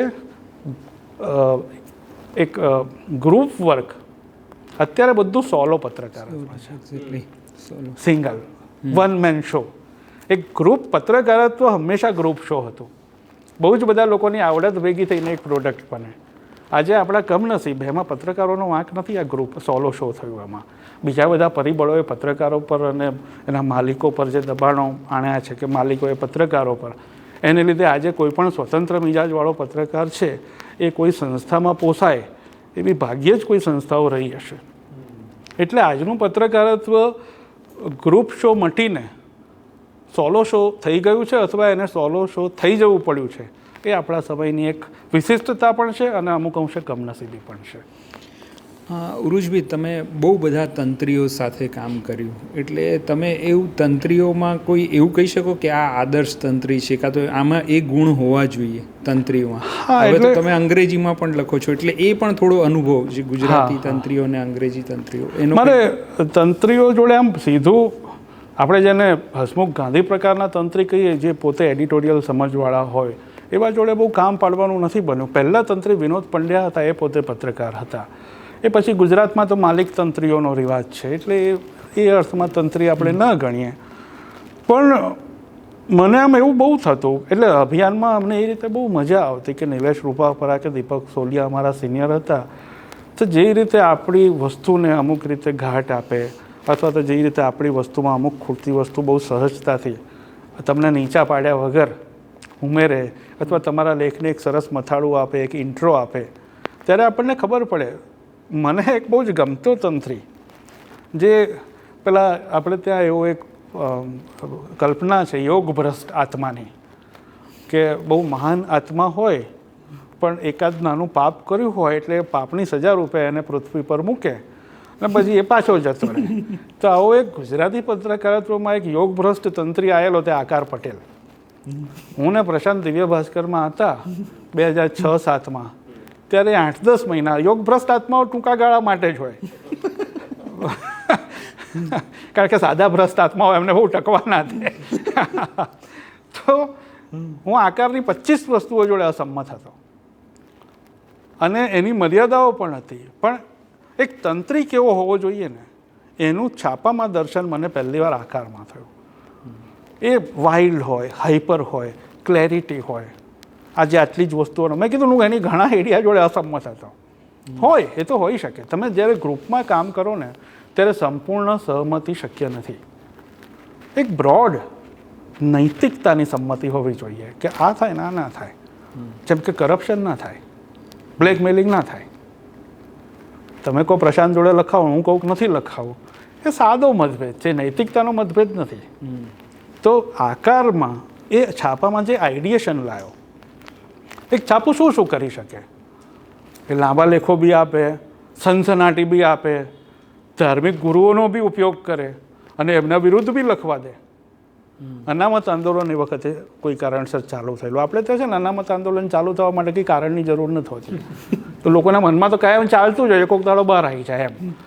એને માટે આંદોલનનો દરજ્જો આપવો એ બી ખોટું છે. મોટે ભાગે હુલ્લડો કે રમખાણો જ હોય છે અનામતના. તે વખતે દિલ્હીમાં ક્યાંક ચાલુ થયું. તો વળી અહીંયા કોકને ડૉક્ટરો નતો કે અહીંયા બી ચલાવીએ, તો મેડિકલ કોલેજમાં અહીંયા બી ચાલુ થયું. તે બાપડા થોડા છોકરા હોય, અમારો ફોટોગ્રાફર જાય, રોજ ટાઈટ શોટ લઈને આવે, બહુ બધા ભેગા થયા છે એવું દેખાડવા, અને છોકરા બધા બેઠા હોય. અને એ વખતે હું અનામતની તરફેણમાં જે કંઈ આધાર દલીલો હતી એ પ્રમાણે લખું અને આકાર તબિયતથી છાપે. સ્વાધ્યાય પરિવારનો એક ભયંકર બનાવ બન્યો, પેલા પંકજભાઈની હત્યા થઈને. એ વખતે હું સ્વાધ્યાય પરિવાર વિશે તબિયતથી લખતો હતો. આકાર છાપે. એણે કદી મને બોલાવીને પૂછ્યું નથી કે આ તું લખે છે તો આમાં આની લાગણી દુભાઈને આણે મને આમ કહ્યું તેમ કહ્યું. તો એક તંત્રી જે આણે અવિનાશભાઈનો, પ્રશાંત કેતનભાઈનું ઉદાહરણ આપ્યું. હું એવું નથી કહેતો કે મને બેફામ લખવા દો. તમે લખાણમાં એક ચેક હોવો જોઈએ અને એ કામ ડેસ્કનું છે. તંત્રી એવા ડેસ્ક પર માણસો રાખે તમને બેફામ ના થવા દે. પણ પછી આ લાઈન એવી છે કે હું આમ કહું કે આટલી બધી બીક લાગતી હોય ને તો આપણે ભાઈ પાણીપુરીની લારી ચાલુ કરો, કરિયાણાની દુકાન ચાલુ કરો. તમે હું એમ નથી કહેતો કે આંધળું ક્યાં કરો. આજકાલ સરકાર એવી છે કે એનાથી પણ બીવું પડે, કારણ કે ગમે તેને અંદર પૂરી દે ને પછી કેસો ના ચાલે ને એવું બધું બહુ થાય છે. એનો અર્થ એવો નહીં કે તમે ડગલે પાણી પીતા પહેલાં બી કે અમિતભાઈ ક્યાંકથી જોતા તો નહીં હોય ને કે આ 1.5 ગ્લાસ પાણી પીધું તને યુએપીએમ પૂરી દો, એવું ના હોય. એવી રીતે પત્રકારત્વ ના થાય. અને સતત એક બીજો બહુ મોટો ફરક કહું. પહેલાં પત્રકારોને સરકારની ગુડ બુકમાં રહેવા માટે બધું બહુ કરવું પડતું હતું. હવે પત્રકારોને પોતે સરકારની બેડ બુકમાં ના આવી જાય એને માટે બહુ પ્રયત્ન કરવા પડે છે. અને બીજું કે તમારો પહેલો વહેલો લેખ મને લાગે રાજકીય સૌરભ શાહે છાપવાની ના પાડી હતી અને એ ઘટના શું હતી? આમ પહેલામાં લખેલી છે પુસ્તકમાં, પણ એ ઘટના શું હતી? એવું હતું કે હું બીજી એક વાત આજે તક છે ને તમે બધા છો એટલે કે 2002 સુધી હું રાજકીય લખતો જ નહીં. મને એમાં સમજ બી નહોતી પડતી ને રસ્તો આજે બી નથી પડતો. હું ઘણી વાર કહેતો કે અત્યારે તમે એમ કહો કે આ પેલી મહેબૂબા મુફ્તીની પાર્ટીનું નામ શું છે તો મારે આમાં ગૂગલ કરીને જોવું પડે. મને કંઈ નથી ખબર ને મને પરવા બી નથી. લખવાનું હશે ત્યારે હું જોઈ લઈશ યાર. પણ 2002માં પહેલી વાર એવું થયું. હું હંમેશા એમ જ કહું ભાઈ મને રાજકારણમાં રસ નથી. હું ખાલી એ વખતે હાસ્યલેખ લખતો થઈ ગયેલો, વ્યંગ લેખ, તો એમાં લખું ને એમાં બધાની રીલ ઉતારું. પણ 2002માં જે થયું તો પહેલી વાર મને થયું કે આ યાર બરાબર નથી. અમારે ત્યાં તો કેટલા બધા શાંતિથી રહેતા હતા. અમારા ગામમાં મુસલમાનોની ખાસી વસ્તી, લડાઈઓ થતી હોય, માણસો એટલે લડાઈઓ તો થાય, ભાઈઓ રહેતા હોય તોય થાય, પણ એને કદી કમ્યુનલ રંગ એવા નહોતા અપાતા. પછી મેં જોયું કે આ તો આખું એક રાજકારણ છે. અને એ વખતે પહેલી વાર મને ખબર પડી કો આ ચીફ મિનિસ્ટર, એટલે આ પ્રસાદ જોડે હું બધે ફરવા જાઉં એકવાર અભિયાનનો દિવાળી અંકમાં કંઈક અમારે તો એવી ભળતી ચાલતી સ્ટોરીઓ બી બહુ હોય, તો એમ કે બધાનું પેશન એવી એક સ્ટોરી, તો કે સુરેશ મહેતા વાંસળી વગાડે ને આવું બધું. બોગસ સ્ટોરી કહેવાય યાર, સુરેશ મહેતા વાંસળી વગાડે એમાં ગુજરાતની પ્રજા શું કરે? પણ આ એવું એમ મને સુરેશભાઈ માટે કોઈ વાંધો નથી, પણ હું જનરલિઝમની વાત કરું છું.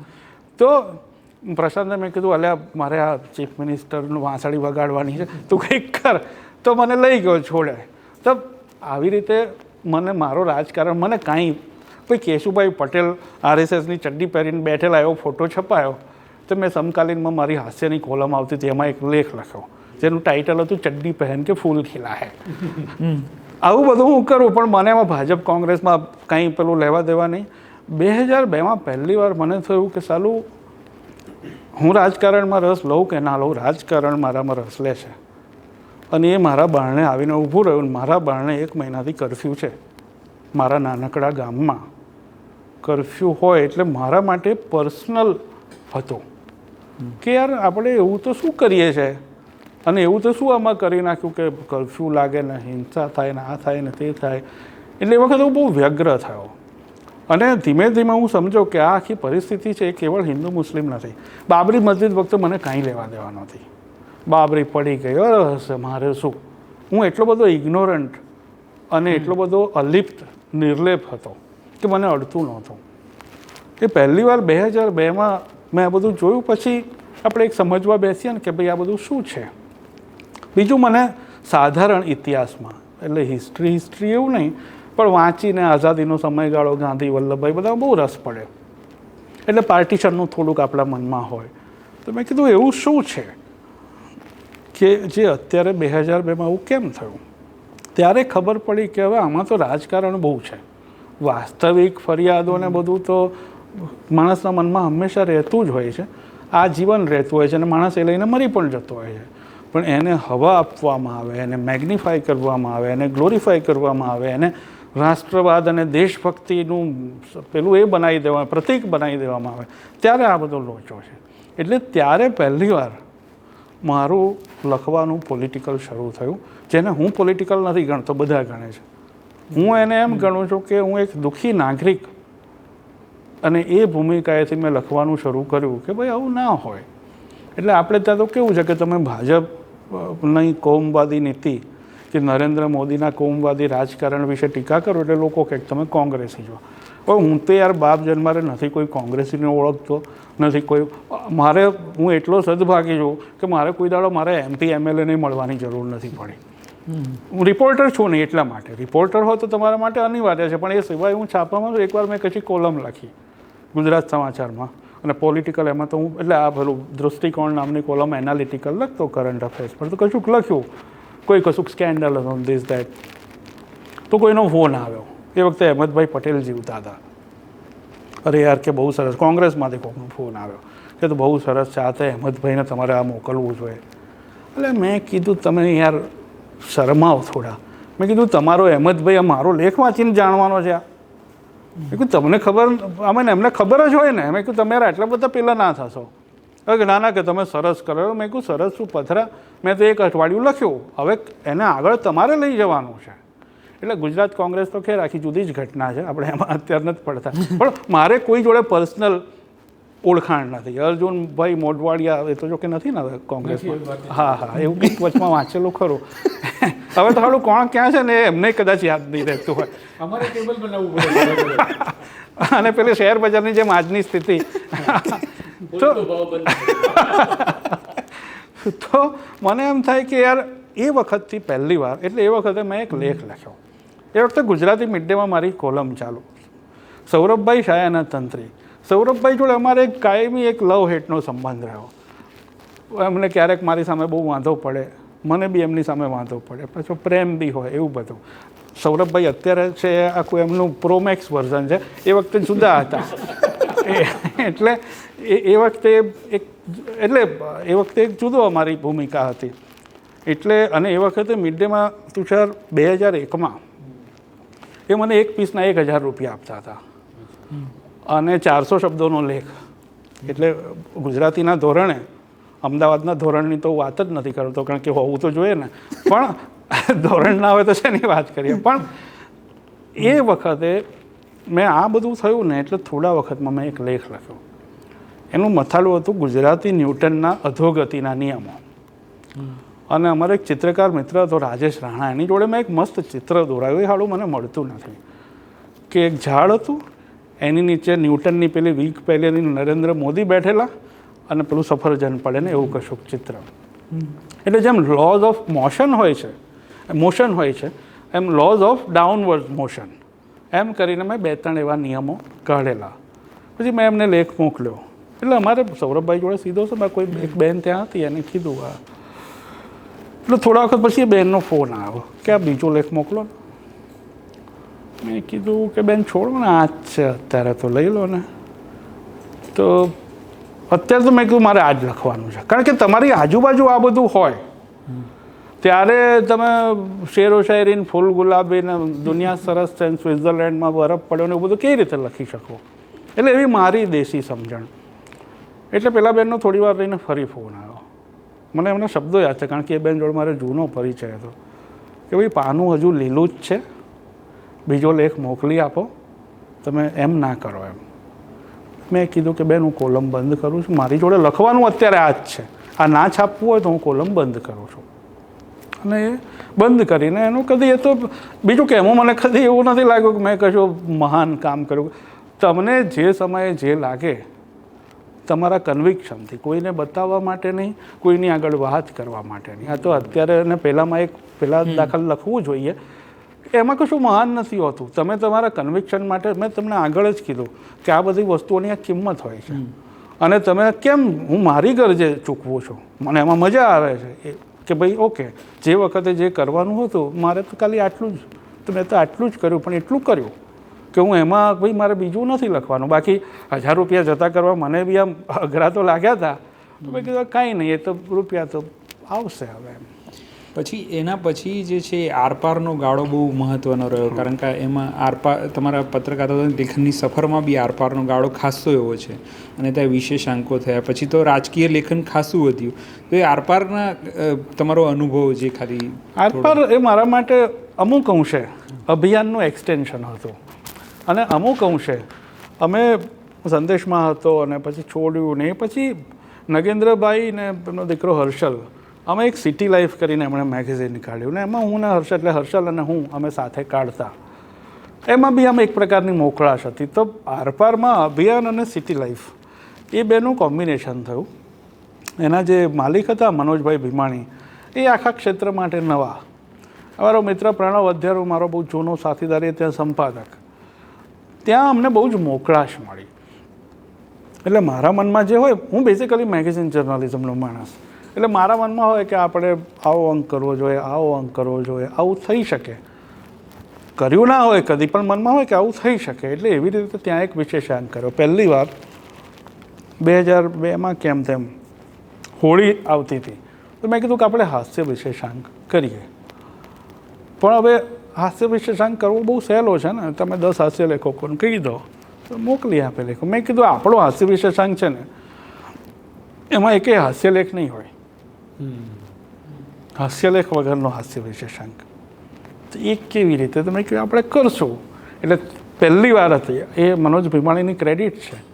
મેં કીધું 40 પાના મારા, પૂછવાનું નહીં કે આમ આપો ને તેમ આપો ને. હવે આ બધું કોર્પોરેટના નામે બધું જે ધુપ્પલ ચાલે છે ને, આ બતાવવાનું, એક્સેલ બતાવવાનું, પેલું બતાવવાનું, પ્રેઝન્ટેશન એવું ના હોય. એટલે કે આપ્યા તો ત્યાં બધા ઓપરેટરોને બધાને બહુ જ અવિશ્વાસ કે હાલો 40 પાના કોરા તો નહીં મૂકવા પડે ને છે. પછી હું કમ્પ્યુટર પ્રમાણમાં વહેલું બોમ્બેને કારણે કમ્પ્યુટર વહેલું વાપરતો શરૂ થયેલો. એટલે અહીંયા જ્યારે પત્રકારો ટાઈપ નહીં કરતા ત્યારે હું ટાઈપ કરેલું મેટર હોય મારી જોડે હાથે. એટલે એવી રીતે આપ્યું ને થયો, સારો થયો.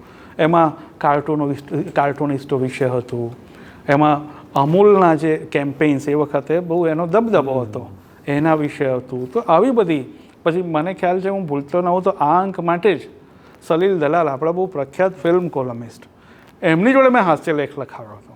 કારણ કે એમની સેન્સ ઓફ હ્યુમર બહુ મજાની હતી. તો મેં કહ્યું સલીલભાઈ તમે હાસ્યલેખ લખી આપો.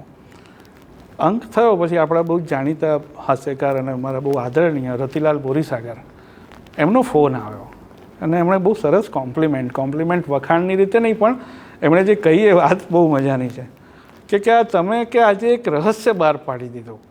મેં કીધું શું એ વળી? કે તમે એવું રહસ્ય બહાર પાડી દીધું કે હાસ્ય લેખકો વગર પણ હાસ્ય અંગ થઈ શકે છે. ઉદાહરણ પૂરું પાડી દીધું. એટલે એ થયો અને એમને ખાતરી થઈ કે આ માણસ તો 40 પાના કોરા નહીં મુકાવે.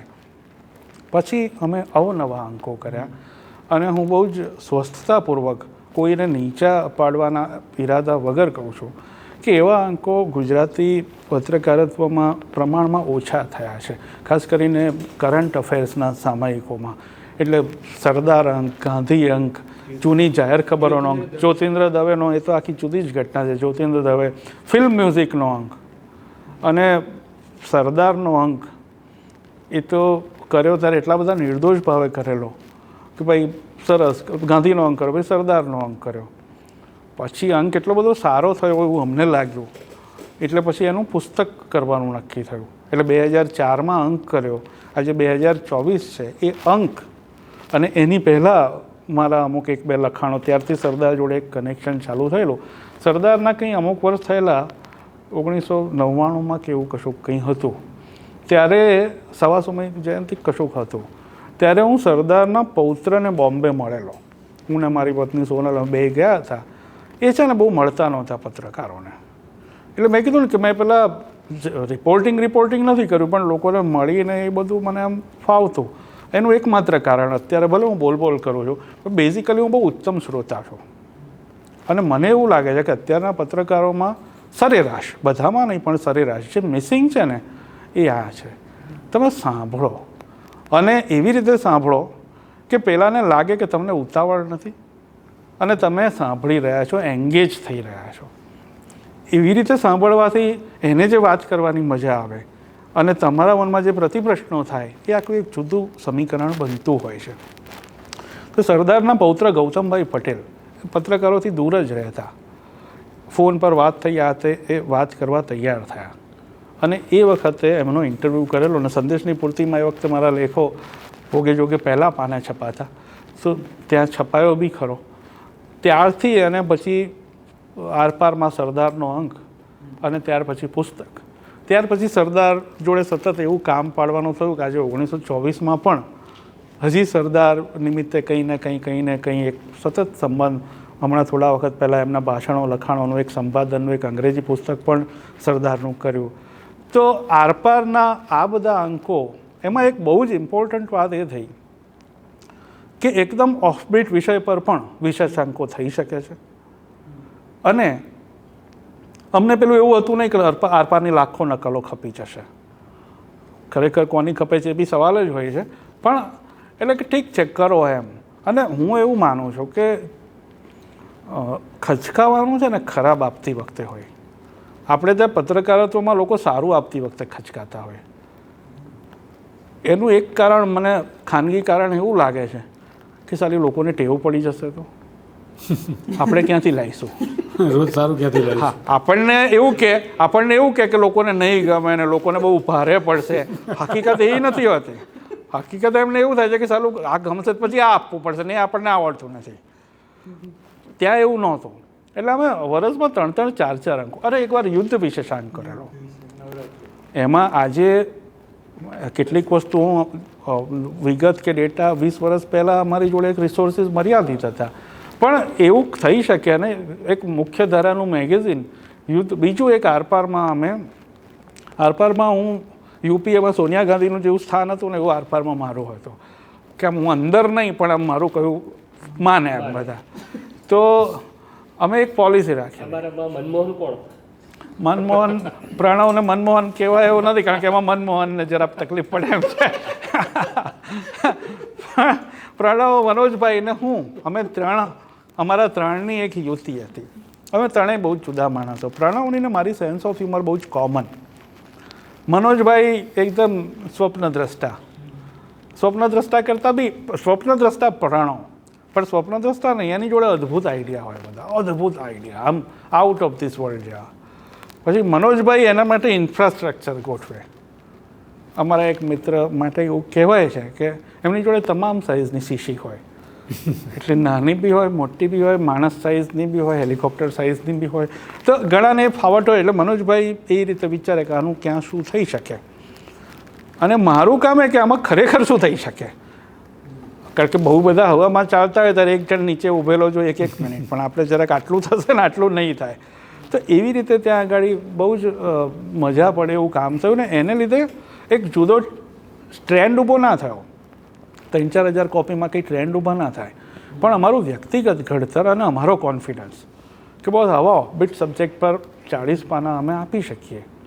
અને હા, હું એ વાત કરતો હતો કે આરપારમાં અમે એવું નક્કી કરેલું, મેં અને આ બધાએ પાડ્યું કે કવર પર છોકરીનો ફોટો કેવળ એ છોકરી જ એટલા માટે ના હોવો જોઈએ.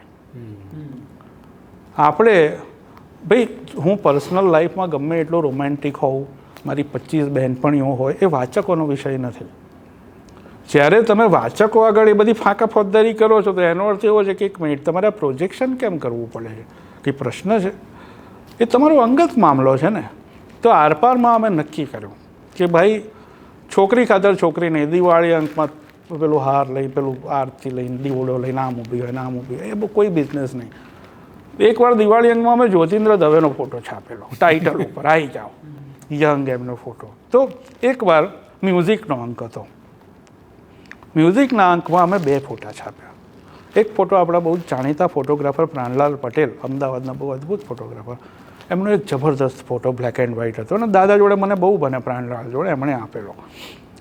મોટું ગ્રામોફોન છે, પાછળ બધી સ્ત્રીઓ ઊભી છે, મજૂરી કરતી કેવી હોય, 2-3 છોકરા તેડેલા છે. એમાંની 1-2 તો ઊભા છોકરાને બ્રેસ્ટ ફીડિંગ કરાવી રહી છે. તમને ફોટામાં દેખાય છે ને, તમને ક્યાંય એમાં અશ્લીલતા નથી દેખાતી. એની જે સ્વાભાવિકતા છે ને એ ખતરનાક છે. તો એ હતું. તો આ જૂનો મ્યુઝિક. આગળ એક નવા મ્યુઝિક માટે ઇન્ડિયા ટુડેમાં એવો એક ફોટો છપાયેલો કે એક કન્યા છે, આમ અડધી નમીને, એણે બહુ ટૂંકા કપડાં પહેર્યા છે અને આમ અડધી નમી છે, એટલે તમે કલ્પી શકો છો. ને એણે અહીંયા વોકમેન લગાડ્યું છે. ગૂગલ હતા નહીં બહુ, એટલે એ વખતે ફોટાની તફડંચીઓ તો બહુ છૂટથી ચાલતી ગુજરાતીમાં બધે. એટલે એ અમે ટાઇટલ પર પેલો ફોટો, પાછળ બ્લેક એન્ડ વ્હાઇટ સેપિયા, અને આગળ આ કલરફુલ છોકરી. મેં કીધું આને કપડાં પહેરાવો પહેલાં જ. એટલે એ વખતે જેવું ફોટોશોપ હતું એનાથી પેલી છોકરીને અમુક સ્ટ્રેટેજિક જગ્યાએ અમે અમુક કપડાં જ્યાં જરૂર હતી ત્યાં પહેરાવ્યા. અને પછી મેં કીધું મારો શું ફંડા છે, છોકરીનું શરીર બતાવીને મેગેઝિન વેચવામાં મને મારું અપમાન લાગે છે. એટલે હું એટલો બધો નબળો છું, હું એટલો બધો ઇનકોમ્પિટન્ટ છું, હું મારા વાચકોને આટલા બધા પરવર્ટ ધારું છું કે હું એમને છોકરીનો ફોટો બતાવીશ તો જે મારું મેગેઝિન લેશે. તો ધૂળ પડી નથી વેચવું મેગેઝિન. સાર્થક જલસોમાં પણ એ પોલિસી ઓબ્વિયસલી પેલું તો મનોજભાઈનું અથવા તો અમારું છે. એટલે આરપારમાં આ બી એક વસ્તુ આ મેં જરાક અંડરલાઇન કરીને એટલા માટે કહી કે મને આની સામે બહુ વાંધો છે.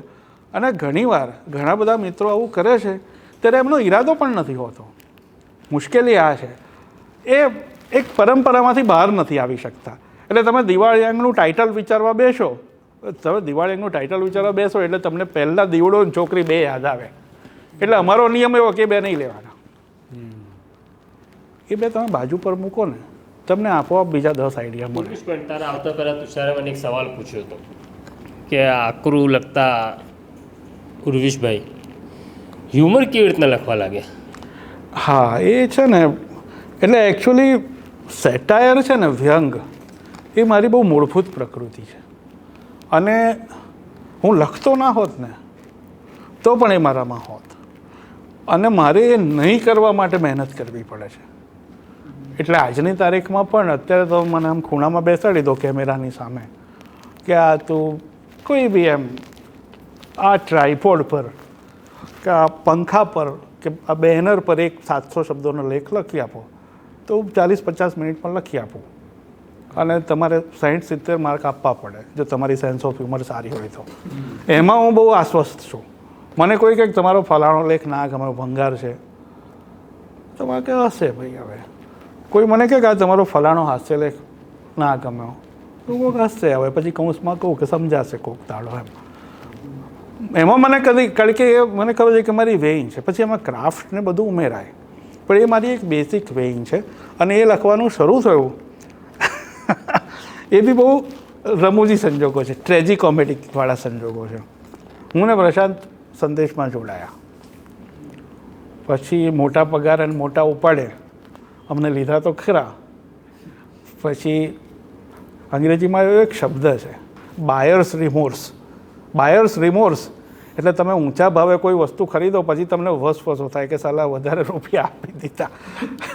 એટલે અમને એવું લાગ્યું કે અમારા તંત્રીને બાયર્સ રિમોર્સ થઈ રહ્યો છે અને એ વધારે તીવ્રતા ધારણ કરે તે પહેલાં અમારે કશુંક કરવું જોઈએ. સાથી કર્મચારીઓને એવું લાગે કે આપણા કરતાં ઊંચા પગારે આવ્યા છે તો ઠીક છે, માલિકને જ એવું લાગવા લાગે કે વધારે અપાઈ ગયું. હા, અને પછી એમનું એવું તંત્ર કે જેટલી વાર અમને જોવે એટલી વાર એમને પેલો આંકડો યાદ આવે. એટલે અમારા માટે અઘરી સિચ્યુએશનો થવા માંડે. હા, એકદમ એકદમ. અને દર વખતે એટલે એક દાડો એમણે અમને બેયને બોલાયા, મને ને પ્રશાંતને, અને પછી બધું આમ બેસિક ખાતરદારી કરી અને પછી કીધું કે ટૂંકમાં એમનો સાર હતો કે આવું બધું નહીં ચાલે એમ. રોજ કંઈક આપો. હા, રોજ કંઈક અંદર શબ્દો એવા. હા, રોજ કંઈક આપો. એટલે પછી અમે છૂટા પડે. મેં ખબર રોજ તો મને તો કંઈ રિપોર્ટિંગ આવડે નહીં. પછી હાસ્ય બી નહોતું જ આવડતું, એટલે હાસ્ય પહેલાં કદી લખ્યું નહોતું. પણ મેં કીધું કે આમ શું ફાવે એવું લાગે છે, તો કીધું આપણે રોજ છે ને એક હ્યુમરની કોલમ ચાલુ કરીએ, તદ્દન નોકરી ટકાવવાના ભાગરૂપે. પછી અમે બે હતા અને મારું પ્રશાંતનું જોઈન્ટ એકાઉન્ટ બહુ લાંબો સમય ચાલ્યો. હવે અલગ અલગ રહીને ચાલે છે જોઈન્ટ એકાઉન્ટ, પહેલાં સાથે રહીને ચાલતું હતું. એટલે એમાં ઘણા બધાને સમજ નથી પડતી કે આપણે કેવી રીતે જોઈન્ટ ચાલે છે. તો મેં કીધું કે આપણે અઠવાડિયામાં 3-4 દાડા હું લખીશ, 1-2 દાડા તું લખજે, એમ કરી અને અમે એક કોલમ કાઢી, ડેલી ગુસ્તાખી માફ. હવે અમે બેમાંથી કોઈને હાસ્યનો અનુભવ નહીં. અભિયાનમાં છે ને છેલ્લા પાને જગતની ગત ન્યારી એવું કરીને એક કોલમ આવતી, એમાં બધા નવા ટુકડા હોય. તે છે ને હું ઘણીવાર લખતો. ત્યાં મુંબઈ હતો ને ત્યારે ના આવ્યો કે લખી કાઢો. તો પહેલી વાર મેં કીધું ના ના, મન તો કે ના આવડે આવું બધું. તો અમારા તંત્રી વિનોદ પંડ્યા, અરે ના શું તને આવડે જ કે, એને બહુ કોન્ફિડન્સ એમને હતો. એ થોડોક અનુભવ. પછી તો લખી કોલમ. અમે બે નક્કી કર્યો સાલા કે આપણે નામ નહીં લખવું, ખરાબ લખીએ તો ડફડા પડે તો ના પરવડે. એ વખતે અમે બે ખરાબ લખીએ તો લોકો હસશે. હા, અને બે અને એ હશે આપણને નહીં ગમે એમ. અને અમે બે નવા કીધું આપણે હમણાં સલામતી રાખો, એટલે નામ વગર કોલમ ચાલુ કરી. અચ્છા, બીજી એક વાત, આપણે પત્રકારત્વની વાત કરીએ છીએ અને નામની વાત આવી ને તો એ પણ કહી દેવું જોઈએ. ગુજરાતી પત્રકારત્વના સૌથી ખરાબ રિવાજોમાંનો એક હતો પત્રકારોનું નામ નહીં આપવાનું, બાયલાઈન નહીં આપવાની. એટલે હું ને પ્રશાંત એમાં બહુ મજબૂત અપવાદો હતા. અમે અભિયાન અને મુંબઈથી આવેલા અને એ વખતે વળી અમુક વાતાવરણ એવું હતું કે અમારી સ્ટોરીઓ બાયલાઈનથી આવતી. બાકી ગુજરાતી પત્રકારત્વમાં બાયલાઈન આપવું એટલે ₹1,00,000 ચેક આપવાનો હોય ને નહીં એટલે એનું કારણ એવું હતું કે માલિક અને તંત્ર એવું માનતો કે જો આનું નામ આપીશું તો આ મોટો થઈ જશે, લોકો આને ઓળખતા થઈ જશે. એ ડરમાં પત્રકારોનું નામ આપતા નહોતા. પછી મોટા થયા પછી એ શું શું કરશે એ તો તમે કલ્પના કરી શકશો. અને માલિકોને એવું હતું કે પછી આપણે કરવાના કામો પત્રકાર કરતો થઈ જાય તો ખોટું કહેવાય એમ. એટલે આખો વચ્ચેથી એક માણસ ના રહે એ આશય હતો, પણ અમને બાય લાઈન આપતા. એટલે અમે જ્યારે કીધું કે અમે નામ ના લીધું ત્યારે આ કોઈ જોવે તો એને એમ થાય કે એમાં શું ધાડ મારી, એ વખતે આપતા જ નહોતા, તમે ના લેનારા કોણ? બરાબર. એટલે મેં કીધું કે અમે ના લીધું. પછી થોડું ચાલ્યું, જરા 1-1.5 મહિનો બધું હરખું ચાલ્યું. એમાં પછી રિસ્પોન્સ મળ્યો ને ત્યારે ખબર પડી કે આ સાલું ચાલી રહ્યું છે અને ફાવશે. નહીં, એમાં અગત્યનું એ છે એક દિવસ એટલે ત્યારે લોકો પત્ર લખતા હતા, રિએક્શન લોકો પત્ર દ્વારા આપતા હતા. તો લોકો લખવા લાગ્યા સારી આવે છે, મજા આવે છે. એક વખત એક પત્ર એવો આવ્યો વિનોદ ભટ્ટના નામે કે વિનોદભાઈ તમે આ ગુસ્તાખી માપ જે શરૂ કરી છે બહુ સરસ છે, મજા આવે છે. એટલે આ તક અમે ઝડપી લીધી કે હવે નામ લેવાય, આપણા નામથી એનો ઉપયોગ કરાય.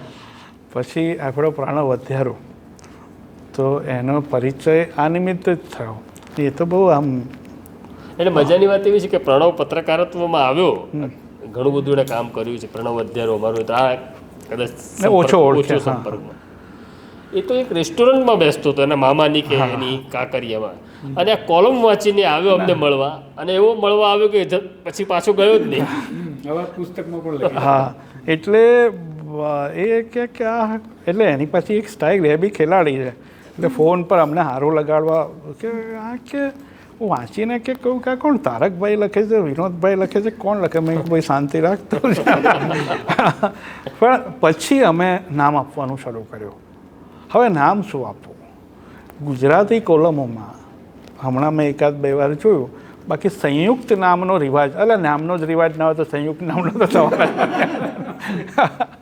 એટલે હવે પછી નામ આપવાનું શરૂ કર્યું ઉર્વિશ પ્રશાંત, ઉર્વિશ-પ્રશાંત. અને પછી તો ચાલ્યું. એટલે પછી તો મને એમ છે કે આમ આનંદ આવે તો ખાસી ચાલી હતી. એટલે 8-10 મહિના ચાલી હશે. પ્રશાંત બી લખતો, મને મન ના થાય ત્યારે એ લખે એ રીતે. એની એક જુદી સ્ટાઇલ હતી, મારી એક જુદી સ્ટાઇલ હતી. પણ એમાં એક પેલો કોન્ફિડન્સ આવ્યો કે રોજ લખી શકાય. ઓછા શબ્દો હોય એમાં, પ્રમાણમાં 700-800 ના હોય. અને મને તો હજી પ્રશાંતનો હું યાદ કરું, મને પ્રશાંતના અક્ષર યાદ આવે ને હેન્ડ રાઇટિંગ્સ. પેલું કોપી એ વખતે કાગળમાં લખવાની ન્યૂઝ પ્રિન્ટમાં. પણ એ લખ્યું એટલે ખબર પડી કે આ બી આપણને આવડે છે. જેમ પત્રકારત્વમાં આવ્યો એટલે ખબર પડી કે આ બી આપણને, અથવા તો પત્રકારત્વ એવું હતું કે આ જ આવડે છે. આમાં થયું કે ના ફાવશે. એટલે પછી સંદેશ છોડ્યું ને ત્યારે રજનીભાઈએ, સમકાલીનમાં તંત્રી હરિભાઈ દેસાઈ હતા, એમને કીધું કે આ છોકરો છે આવી રીતે અને છે, અને એની કોલમ હાસ્યની તમને રસ પડે તો કે એમણે 2-3 નમૂના મોકલ્યા છે, તો વિચાર કરો આવું કોણ કરે આપણા માટે. એ પોતે બી લેખક હતા, સમકાલીનમાં લખતા. અને આવા લેખકો જ્યારે આવી રીતે યંગ લોકોને પકડે ને ત્યારે એમનો ઈરાદો ચેલા મૂંડવાનો હોય છે. ચેલા મૂંડવા એટલે એવા ચેલા મૂંડવા કે જે આખો વખત આપણી ભક્તિ કર્યા કરે, આપણને છોડીને કશે જાય નહીં, આપણે એમની બધી છે. આ લોકો એવા કે જે લોકો આપણને આગળ મોકલે અને આપણને આગળ જતા જોઈને ખુશ થાય. મને એવા માણસો મળે, એ હું બહુ નસીબદાર છું. એટલે રજનીભાઈએ હરિભાઈને લખ્યું, હરિભાઈને ગમી એટલે એમણે ચાલુ કરી સમકાલીનમાં કોલમ. ત્યારથી એ વીકલી કોલમ ચાલુ થઈ. તો એ વચ્ચે ભાસ્કરની કૃપાથી એકવાર બંધ થઈ હતી થોડો સમય, ભાસ્કરમાં હતો ત્યારે. બાકી હજી ચાલે છે. પણ અમે ઘણા બધા કેસમાં અપવાદ રહ્યા. અમે જ્યારે સંદેશમાં જોડાયા ત્યારે માલિકને એવું હતું કે અમને બીજા કરતાં વધારે ખબર પડે છે, એટલે અમારી અઠવાડિયે મિટિંગ થાય દર સોમવારે. અને હું કોઈ દિવસ એઝ યુઝ્યુઅલ અરે યાર એની ઉપર હું તને આ વચ્ચે મને કહેવા હતા એ યાર બોલાવે અમને મિટિંગ હોય સવારે. હવે હું અમદાવાદથી આવું, ટ્રેનમાં જવું, વેળાસર પહોંચી જાઉં. હવે એ વખતે મોબાઈલ નહીં, હવે મિટિંગ નક્કી થઈ હોય, સેટ જોડે નક્કી થઈ હોય, એટલે સાધારણ એન્ઝાયટી તો હોય જ. કારણ કે પેલું રાજા વાંદરાવાળી કહેવત રાજાશાહીની હતી, એ વખતે શેઠશાહી નહોતી, નહીં તો જુદી હોત કહેવત. તો આ માણસ મિટિંગનો ટાઈમ 11 વાગે નક્કી કરવા તો આવે જ નહીં. હવે યાર હું પેલાની સામે એકલો બેઠો, હું શું કરું? અને એ વખતે તો મને આમ ખાસો કોન્ફિડન્સનો અભાવ ને એવું તે હું બહુ આમ બોલું નહીં, અમુક રીતે બ્લન્ટ પછી જે થયું એ ન થઈ શકું. આને પેજર કરાવે પછી આનું પેજર હતું આની પાસે, તો પેજરમાં પછી કરો શું, એ તો આવે ત્યારે જ આવે ને. અને એના મનમાં એવો કોઈ ભાવ જ નહીં કે હું મોડો પડ્યો કે સોરી કહેવાનું, એવો કોઈ આઈડિયા જ નહીં. આમ હા કે સોરી શબ્દ જ નો. એટલે કે હા કે ઠીક છે હવે, અને પછી હવે તું કે આગળ. પછી અમે બંને અમને પૂછે કે ચાલો અઠવાડિયામાં પેપરમાં આપણે ત્યાં શું સારું થયું, શું ખરાબ થયું, અને અમે બોલીએ એટલે શેઠ લખ્યા પેડ ખોલી. તમે આખી ઘટના આ તું યાર એમને તું પર્સપેક્ટિવ કે પહેલાં તો શેઠ સાંભળે, એ જ એક ઘટના. હા એ જ ઘટના. શેઠ સાંભળતા જ નહોતા પહેલા. શેઠ બોલે યાર, શેઠ સાંભળે થોડા, બરાબર. અહીંયા તો સાંભળે. પછી એક ગુલાબી પેડ હતું, પેલા ગુલાબી કાગળનું, એમાં નોંધે આવડો આ કહે ને બધું કે આમ ને તેમ ને ફલાણું. તો મને યાર એટલી બધી એન્ઝાયટી થાય. મેં કીધું આ હાડો બધું ઝીંકે રાખે છે, પેલા બી નોંધે રાખે છે, કોક દાડો આ સમીકરણ ખસી ગયું તો અઘરું પડવાનું છે. એક દિવસ એમણે પૂછ્યું કે આપણે 2 નંબર ઉપર કેમ છે. હા બરાબર. એટલે મેં કીધું પાછળ 3જો નંબર કોઈ છે નહીં, માટે 2 નંબર ઉપર. એટલે પેલા ઓલમોસ્ટ લખતા હતા, લખવા જતા હતા. મેં કીધું એટલે શું, પણ 3જો આવશે તો આપણે પાછા જતા રહીશું. પણ એકચ્યુઅલી એવું છે કે આ નવજીવન જે કંઈ બધા મિત્રો આ જે કંઈ થોડા ઘણા જોશે એમને માટે મારે એક વાત કહેવી જોઈએ કે તમે બધા જે પ્રશાંતને જુઓ છો ને બહુ જુદો પ્રશાંત છે. એટલે 95થી 2000 કે એ પછીનો પણ પ્રશાંત હતો. જેણે એ પ્રશાંતને જોયો છે ને એમને માટે અત્યારના પ્રશાંતની કલ્પના કરવી મુશ્કેલ છે. અને ઓન અ પર્સનલ નોટ પણ હવે કારણ કે આ એક પર્સનલ મહેફિલ જેવું જ છે કે કોઈ એક વ્યક્તિની પ્રકૃતિમાં, મૂલ્યોમાં નહીં, પ્રકૃતિમાં અને મૂલ્યોની અભિવ્યક્તિમાં અને મેનિફેસ્ટેશનમાં આટલો ડ્રાસ્ટિક ચેન્જ આવ્યો હોય એવું મેં 25-30 વર્ષના પત્રકારત્વમાં અને પત્રકારત્વની બહાર પણ સામાન્ય હું જે કંઈ લોકોને હળતો મળતો એમાં પણ મેં નથી જોયું. એટલે ઘણીવાર ક્યારેક મને એવી બી શંકા છે કે આ વધુ પડતો સોફ્ટ નથી થઈ ગયો. હું પેલી વિડીયો બહુ જોતો નથી, પછી જે એની વિડીયો જોતા હોય ને કે કરે ના કે આ તો અડધી પીચ જ ફટકા મારતો હોય છે. મને એમ થાય કે પણ એ વખતનું એનું જે એક આક્રમકતા જુદા પ્રકારની, એક ઉંમરનું બી એક વસ્તુ હોય છે, એ બી અનુભવે કેટલું બધું શીખ્યો હશે. બેસ્ટ પાર્ટ એ છે કે એની વેલ્યુઝ અમારો કેમ લોકોને સમજ નથી પડતી કે અમારું કેમ ફાવે છે. અમે બે એપેરેન્ટલી બહુ જુદા લાગીએ પણ નથી. અને એ જે અંદરથી જોડતો દોરો છે ને, મૂલ્ય શબ્દ મોટો લાગે પણ તોય મારે વાપરવો છે, એ મૂલ્યનો છે. એ મૂલ્યના દોરે તમે કોઈની જોડે જોડાવ ને પછી બહારની વિસંગતિઓ કે બહારના મતભેદો, બહારના ભેદો એ બહુ ગૌણ થઈ જાય. લોકો ખાલી એ જ જોતા હોય છે. જેમને આ ખબર છે, દીપકને કદી, અમારો મિત્ર દીપક સોલિયા, એને કદી એવો સવાલ નહીં થાય કે તને પ્રશાંત જોડે કેવી રીતે ફાવે છે, કે કોઈને એવો સવાલ નહીં થાય કે દીપકને પ્રશાંતને કેવી રીતે ફાવે છે. દીપકને પ્રશાંત એ જુદા છે. તો એ જે મૂલ્યોનો પણ એ વખતના પ્રશાંતની તમે આક્રમકતા જુઓ, એ એનું પેલું ફટફટિયું લઈને આવે, નીચે લાકડી બાકડી હોય. હવે એ તો એની રમૂજો બી બધી છે ને એ વખતે એકદમ પેલી પોલીસ અને ક્રાઇમ વાળી. એમ એક દાડો મારું કંઈ સ્કૂટર બગડ્યું તો મેં અમદાવાદથી કોઈક હોમગાર્ડનું સ્કૂટર લઈને આવ્યો, મારો એક મિત્ર છે. તો નીચે કંઈ લાકડી, ત્યાં મને કે ડી સ્ટાફ. હવે મને ડી સ્ટાફ એટલે શું એ જ ખબર નહીં. પછી એક દાડો મેં અમદાવાદ આવ્યો, અમારું જૂનું ઘર 3 માળ આમ તેમ, પછી ઉપર ઘર બતાવતો, ઉપર અગાસીમાં લઈ ગયા હતા. સરસ કે પોઈન્ટ થાય એવી જગ્યા છે કે ડાબા પોઈન્ટ. એટલે એ વખતનું એનું આખું, અને બીજી બાજુ એનો જે ટ્રેક હતો, જે એ વખતે પાતળો ઝરો હતો, એ જીવતી વાર્તા, માનવીય સંવેદનો.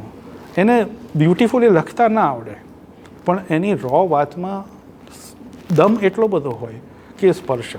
એટલે મારી મમ્મીએ મારી કોલમ ક્યારે વાંચી મને ખબર નથી, પણ પ્રશાંતની કોલમ હંમેશા વાંચે અને મને કે હું પ્રશાંતની આમ છે ને તેમ છે.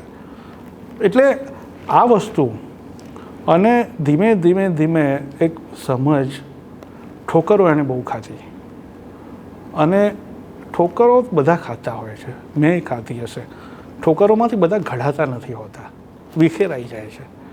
તો એ એક વસ્તુ છે ને, એ ટ્રેજેક્ટરી, એટલે પ્રશાંત હોય કે ગમે એટલો અંગતમાં અંગત આદરણીયમાં આદરણીય વ્યક્તિ હોય, એની નકરી પ્રશંસા ખાતર પ્રશંસા કદી નહીં કરવી જોઈએ, પણ મૂલ્યાંકન કરવું જોઈએ. અને મૂલ્યાંકનમાં જ્યારે જ્યાં ટીકા કરવાનો પ્રસંગ થાય ત્યાં ટીકા કરવી જોઈએ, પણ પ્રશંસાનો પ્રસંગ આપણે છે ને નજીકના માણસની ટીકા પહેલી તકે કરી નાખીએ છીએ. એને માપમાં રહીને કદરદાની તરીકે પ્રશંસા, સારું લગાડવા નહીં, મસ્કા મારવા નહીં.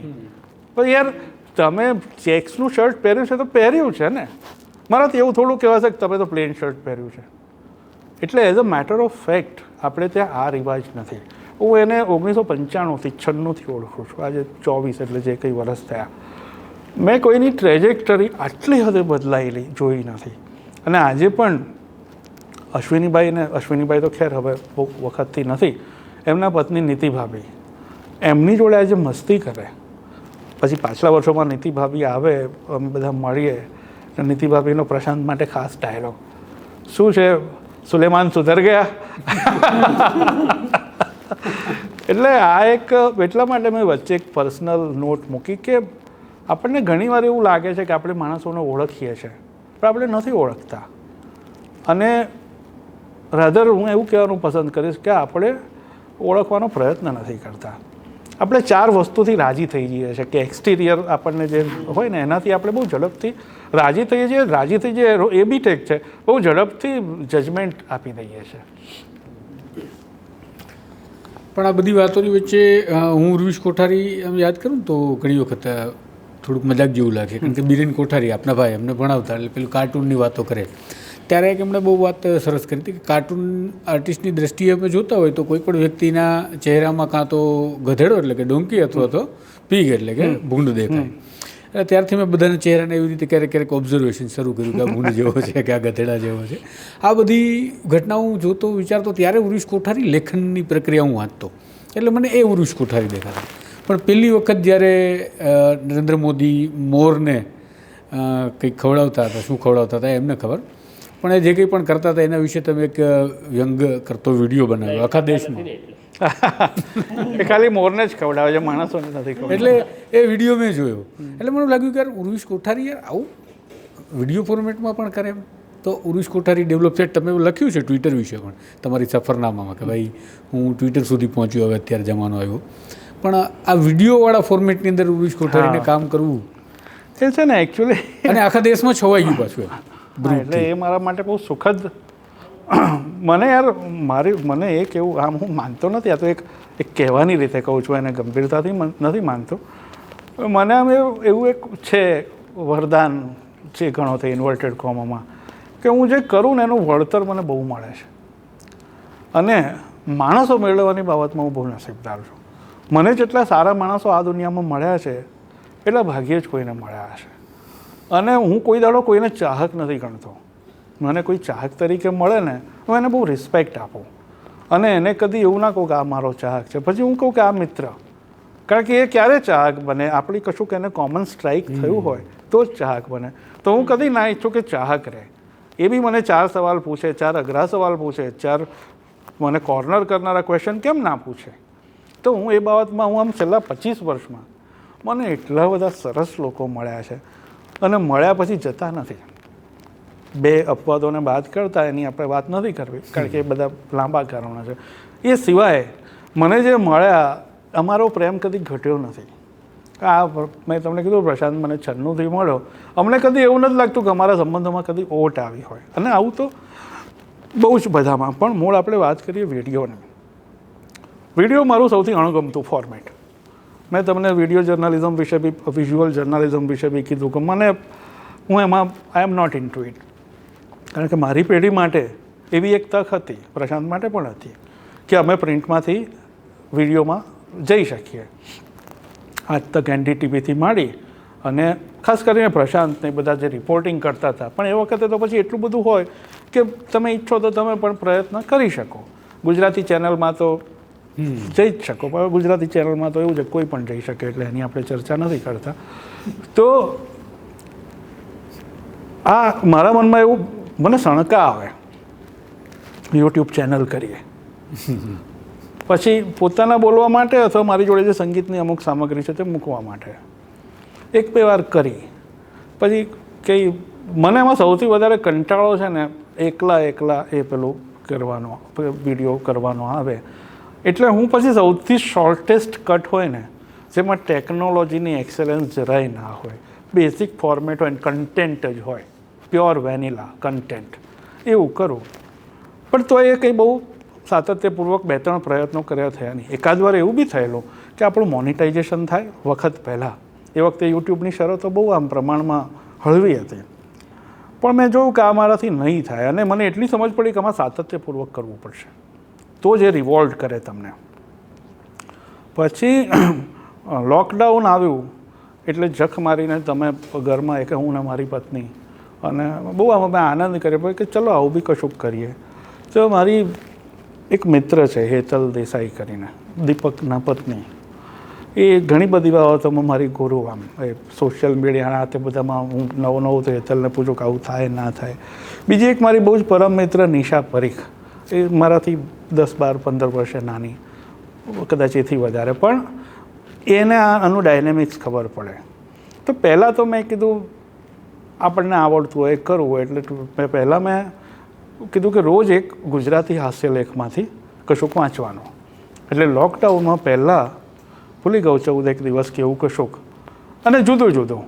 એટલે મારો એવો લોભ હતો કે ભાઈ તમને જુદા જુદા હાસ્ય લેખકો વિશે ખબર પડે, કે ભાઈ તારક મહેતા, વિનોદ ભટ્ટ ને બધા તો છે જ, પણ એ ઉપરાંતના પણ, અને એમાંથી થોડું વાંચવાનું. તો હા, મેં કેમેરો મૂકું અને વાંચી જવું, ને પછી બેસિક એડિટિંગ જે હોય, સાવ જ બેસિક એડિટિંગ, એમાં પેલા કટ બટ જમ્પ આવે 80-83 કશું, એમાં કંઈ આપણે કન્ટેન્ટ એ રીતે આપ્યું. પછી 14 દિવસ થયા પછી હેતલ જોડે વાત કરતો હતો એકવાર કે શું આવી રીતે, તો એમણે મને 1-2 આવી ક્લિપો મોકલી હેતલે, કે એક છોકરી છે તે આવી રીતે વ્યંગ વિડીયો કરે, પેલું રોલ પ્લે કરે કશુંક ને એમ તેમ, 1.5-2 મિનિટની હોય. ટ્વિટર પર તો મર્યાદા 2 મિનિટ, પેલી ભૂરી ટીક ના હોય ખરીદેલી, તો 2 મિનિટ ને 20 સેકન્ડ.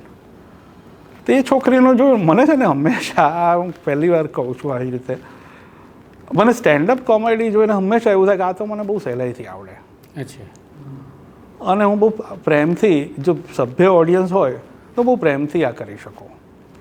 અને સ્ટેન્ડઅપ કોમેડી સામે મને હંમેશા એ વાંધો પડે, સારામાં સારા પ્રતિભાશાળી અને મને જેને માટે માન હોય એવા લોકો માટે પણ, કે તમે ગાળો શું કરવા બોલો છો. મને ગાળો સામે કોઈ સાંસ્કૃતિક પ્રોબ્લેમ નથી. તો હું પ્રશાંતનો મિત્ર છું એટલે તમને ખબર જ હશે સાંસ્કૃતિક પ્રોબ્લેમ. પણ મને એમ થાય કે અગેન આરપારમાં જેમ કવર પર છોકરીનો ફોટો છાપવાથી મને મારા કન્ટેન્ટનું અપમાન લાગતું હતું, મને એમ થાય કે તમે હ્યુમર કરો છો. કારણ કે મેં જોયું ઘણા ઠેકાણે ઘણીવાર પેલા પોઝ લઈને ગાળ બોલે એટલે લોકો એની પર હશે. મને એમ થાય કે તમારી જોડે કન્ટેન્ટ છે તો ગાળ બોલે ને લોકોને શું કરવા હસાવો છો. એટલે મને એવું થાય કે એક સ્વચ્છ પેલું હોવું જોઈએ, આવું એક મનમાં હતું. પણ હવે એવું છે કે આપણો પોતાના વિશે આપણા મનમાં બહુ બધા અભિપ્રાયો હોય છે જે લોકો શેર ના પણ કરતા હોય ટ્વિટર પર. એટલે પછી આ ધંધો થયો પેલું વિડીયોનું, પછી ટ્વિટર પર હું આવ્યો.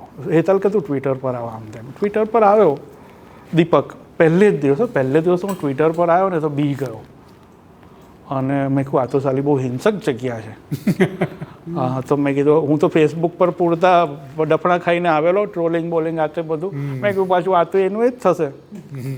એટલે પછી દીપકને મેં રાતે જ ફોન કર્યો, મારે આવી બધી બાબતમાં હું દીપક જોડે શેર કરું. મેં કહ્યું ભાઈ હું તો ઉપડ્યો, આપણે આ જગ્યાએ નથી રહેવું. એટલે દીપક છે, ભલે કે તું 1 અઠવાડિયું રહી જા, કે પછી ના ગમે જતો રહેજે. 1 અઠવાડિયામાં પછી હેતલ જોડે પેલું મને એણે ક્લિપ મોકલી દે. મને પેલો સણકો આવ્યો કે આ તો સાલું આપણને આવડે એમ, મૂળે શું છે, સેટાયર છે ને. સેટાયર તમે કીધું એમ મને બહુ સહજ છે. એટલે મેં નક્કી કર્યું કે આપણે કરવું. બેઝિક રેકોર્ડિંગ, સ્ક્રિપ્ટ નહીં લખવાની, બિલકુલ જ નહીં. અને હેતલે જોડે વાત થઈને અમે નક્કી કર્યું કે ગુજરાતી નહીં એટલે હિન્દી. ટ્વિટર પર મેં એ વસ્તુ નક્કી કરી, એ મને મારા હિસાબે મને મારો બહુ સારો નિર્ણય હતો. કે ત્યાં હું ગુજરાતીનું બેગેજ લઈને નહીં જાઉં. આજે કેટલા બધા લોકો એવા છે ત્યાં જેને ખબર જ નથી કે હું ગુજરાતીમાં શું છું અથવા શું કરું છું. એનો અર્થ એવો નથી કે હું ગુજરાતીમાં બહુ મહાન છું, પણ ગુજરાતીમાં મેં શું કામ કર્યું, મારું શું બેકગ્રાઉન્ડ, કોઈને ખબર જ નથી. અને શરૂઆતમાં તો કેટલા બધા એવું કહેતા કે આ માણસ અચાનક ક્યાંથી આવી ગયો. મારી ઉંમર તો ખબર પડે વાર પડતી તો કે આ માણસ અત્યાર સુધી ક્યાં હતો, એવું બી બહુ જ બધાને થતું. તે મેં નક્કી કર્યું કે આપણે આવી વ્યંગ વિડીયો બનાવી. ત્યારે મેં નક્કી કર્યું, મેં કીધું 100 દિવસ સુધી રોજની એક બનાવવાની. જો આપણે બનાવી શકીએ તો આપણને આવડે છે, નહીં તો પેલું મનમાંથી કાઢી નાખવાનું કે આપણે આ કરી જઈએ. મેટિક્યુલસલી 100 દિવસ સુધી રોજની એક દિવસ હું બહાર જવાનો હતો તો આગળ 2 બનાવીને ગયો. એ ચાલ્યું અને એનો જે રિસ્પોન્સ મળ્યો પછી આની બી બધાને વચ્ચે એકવાર આપણા બહુ જાણીતા કાર્ટૂનિસ્ટ છે મંજુલ, તો એમને બી અમારે ટ્વિટર પર મારે આવા બધા બહુ ઉમદા પરિચયો, એ પાછી આખી એક જુદી કથા છે. તો કંઈ બહુ લાંબી વાત એકવાર એમની જોડે થતી હતી મંજુલ જોડે, તો મેં એમને કીધું તો મને કે નહીં મેં નહીં માનતા, આપ સ્ક્રિપ્ટ નહીં કરતી એ માનતાય નહીં. એટલે મેં કહ્યું વચ્ચે કેટલા બધા પેલા જમ્પ કટ આવે છે કે અમારા ઘણા મિત્રો એવા પણ છે કે જેમને એટલે નેચરલી ટ્વિટર પર નહીં અન્યત્ર કે જેમને આ જમ્પ કટ આવે એટલે એમને એવું લાગે કે આ માણસ 1-2 મિનિટ સળંગ બોલી નથી શકતો, તો એને શું આવડે છે. પણ હવે મને શું આવડે છે એવો જેને સવાલ થાય એનો કોઈ તારો જવાબ નથી આપતો. એટલે એ ચર્ચા પૂરી થઈ ગઈ. પણ ટૂંકમાં તદ્દન આઉટ ઓફ બ્લુ, કોઈ જ પૂર્વ આયોજન વિના જેમ પત્રકારત્વમાં આવ્યો હતો એવી જ રીતે પણ મનમાં હતું કે આ આપણને આવડે. અને મને બહુ જાણીને આનંદ થાય છે કે સારું જ લાગે ને નેચરલી. અમારા અશ્વિનીભાઈનો એક સરસ શબ્દ હતો ઈગો ટ્રીપ થઈ જાય એમ કે આપણને આવડે છે એવું આપણા સહિત બીજા બધા પણ માને, અને એવા લોકો પણ માને જેને આપણે બહુ હાઈ રિગાર્ડ્સથી હાઈ રિસ્પેક્ટથી જોતા હોઈએ, એવા લોકો પણ માને ત્યારે આપણને બહુ સારું લાગે. પણ હવે તો હું બહુ અનિયમિત રીતે કરું, સમય નથી મળતો. આ તે કરીએ ત્યારે આમ આનંદ. અને એના થકી મેં કીધું ને હું ફરીને કહું છું કે મારો છેવટનો આશય ઉત્તમ માણસો મેળવવાનો છે.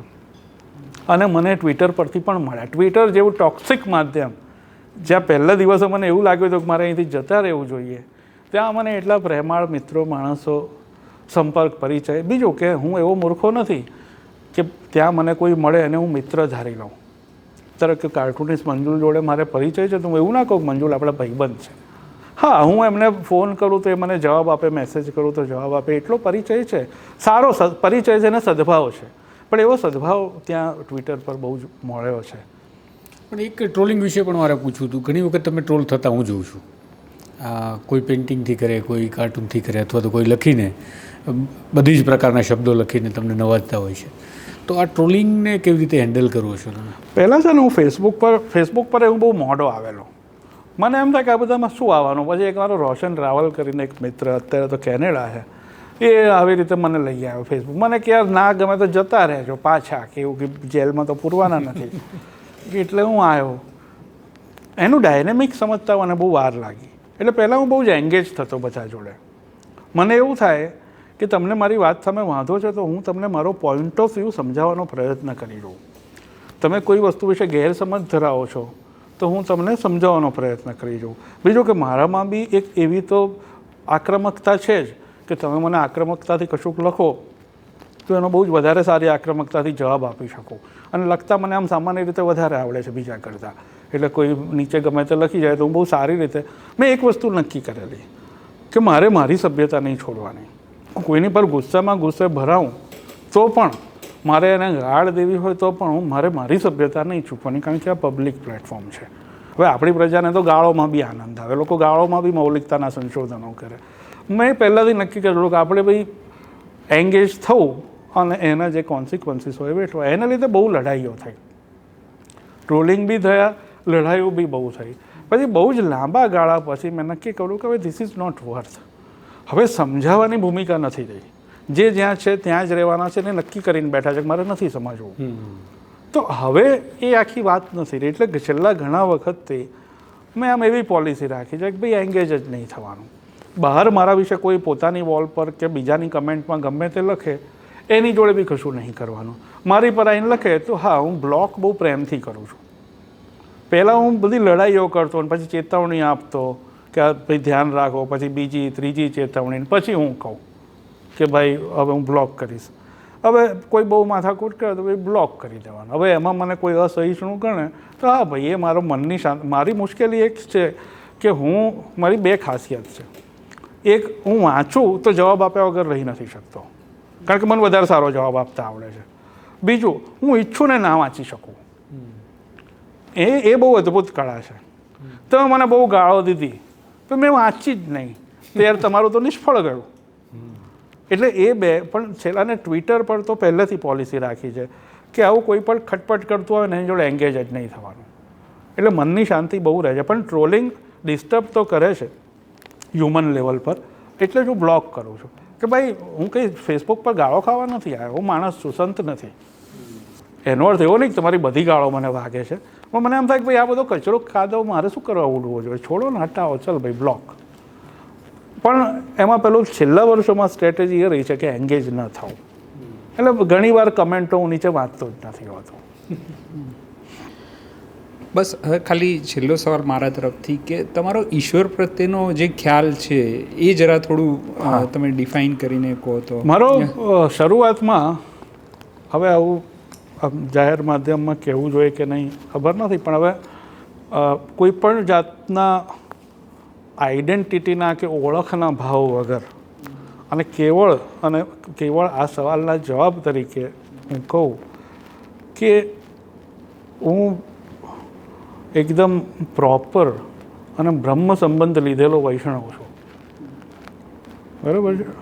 મારું ચાલત તો હું દલિત હોત, પણ હું બ્રહ્મ સંબંધ લીધેલો વૈષ્ણવ છું.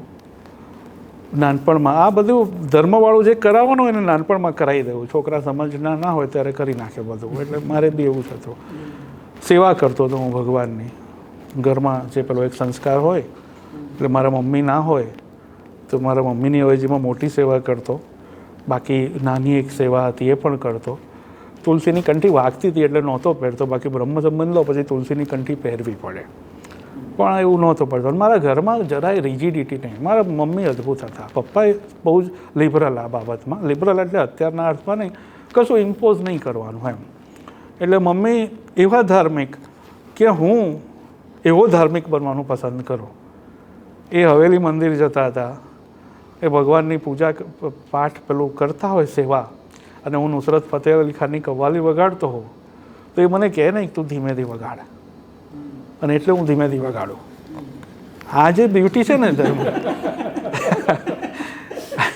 આ જે બ્યુટી છે ને ધર્મની, કે તમે જ્યારે એને પર્સનલ બનાવી દો છો ને ત્યારે સામેવાળો એને રિસ્પેક્ટ કરે છે કે આ તમારું પર્સનલ છે, I should respect your space. તમે જ્યારે મારી પર ઇમ્પોઝ કરો છો ને ત્યારે મારી પર્સનલ સ્પેસનો સવાલ આવે છે અને હું વિરોધ કરીને ઊભો થઈ જાઉં છું. બસ આ નહીં, હું મને આ ધંધો નહીં. મારી માએ ક્યારેય મને કહ્યું નથી કે તું આ કર, તું આ કર, તું સેવા કર. બ્રહ્મ સંબંધ લીધેલા તો તું માળા, અમારી જોડે માળા બી હતી પેલી ગૌમુખી પ્રોપર. નાનો હતો ત્યારે નાની સાઇઝની હતી, મોટો હતો ત્યારે મોટી સાઇઝની. મોટો હતો ત્યારે નહોતી, કારણ કે બધું નીકળી ગયું હતું. એ બધું જ હતું. પછી ધીમે ધીમે ધીમે બિરેનને કારણે પ્રશ્નો થવા માંડ્યા. એટલે બિરેન બી એક કેરેક્ટર છે. મારું બહુ જ બધું જે છે વૈચારિક ક્લેરિટી, સાહિત્ય, સંગીતની સમજણે એને આભારી છે. તો મારા દાદી ગ્રાન્ડ મધર કપિલાબેન કોઠારી એ એકદમ આમ આગ્રહી પ્રકારના, ફ્લેક્સિબલ પણ તો આમ આગ્રહી વૈષ્ણવ. એ રોજ ભગવાનને પેલું દહીં ને દૂધ ને બધું ધરાવે. ઠાકોરજી તમે જાણો પેલું વાઘા બધું અદ્ભુત તંત્ર અમારે ત્યાં. તો બિરેન 11માં આવ્યો અને પહેલી વાર માઇક્રોસ્કોપમાં દહીં જોયું. એટલે દહીંમાં તો બધા બેક્ટેરિયા જોઈએ. એટલે ઘેર જઈને બાને કીધું કે આ તમે ભગવાનને ધરો, આમાં તો બધા બેક્ટેરિયા હોય છે. તો બાએ બંધ કરી દીધું દહીં ધરાવવા. એટલે ત્યાંથી અમારી જે સફર શરૂ થઈ. બિરેન 11માં હતો ત્યારે હું 5માં હતો. મને બેને બહુ જ ફાવે. અમે બહુ જ વાતો કરીએ, બહુ જ બધા વિષય પર વાતો કરીએ. એટલે એમ કરતાં કરતાં કરતાં પછી રજનીભાઈના પરિચયમાં આવ્યા, રજનીકુમાર પંડ્યાના. એમના થકી રમણ પાઠક, જમનાદાસ કોટેચા અને એવું આખું એક રેશનાલિસ્ટ વર્તુળ હતું જે ઈશ્વરનો ઇનકારમાં માનતું હતું. અમે એમાં પણ આવ્યા કે ભાઈ ભગવાન નથી, બરાબર નથી. પછી ધીમે ધીમે એમાંથી નીકળો એમ તો નહીં કહું, પણ ધીમે ધીમે ઠરતા અને ખાસા વખત પહેલાં એ ભૂમિકા પર આવ્યો કે ભાઈ ભગવાન છે કે નથી એનાથી મને ફેર નથી પડતો. એટલે હશે તો હશે, તમને એવું લાગે છે કે છે તો મારી કોઈ તકરાર નથી, તમને લાગે છે કે નથી તો મારો બહુ ઉત્સાહપૂર્વકનો એન્ડોર્સમેન્ટ નથી.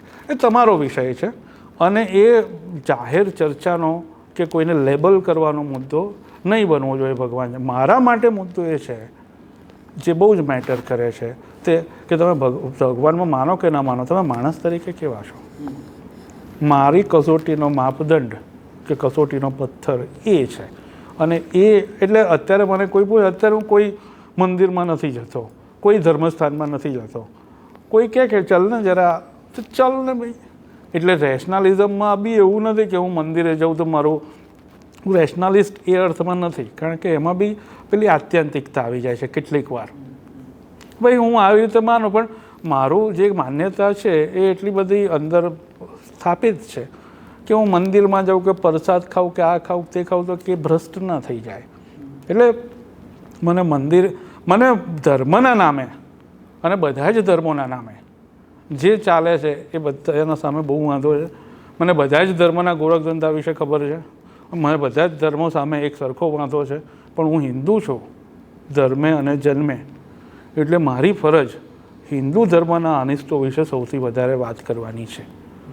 અને હું એવું માનું છું કે દરેક ધર્મના અનુયાયીની આ ફરજ છે કે એ પોતાના ધર્મના અનિષ્ટો વિશે વધારે વાત કરે. એનો અર્થ એવો નહીં કે બીજા ધર્મના અનિષ્ટો વિશે વાત ન થાય, બરાબર છે, પણ એનો અર્થ એવો બી નહીં કે ખાલી બીજા ધર્મની જ પત્તર ટોક કરવાની ને આપણી વાત જ નહીં કરવાની.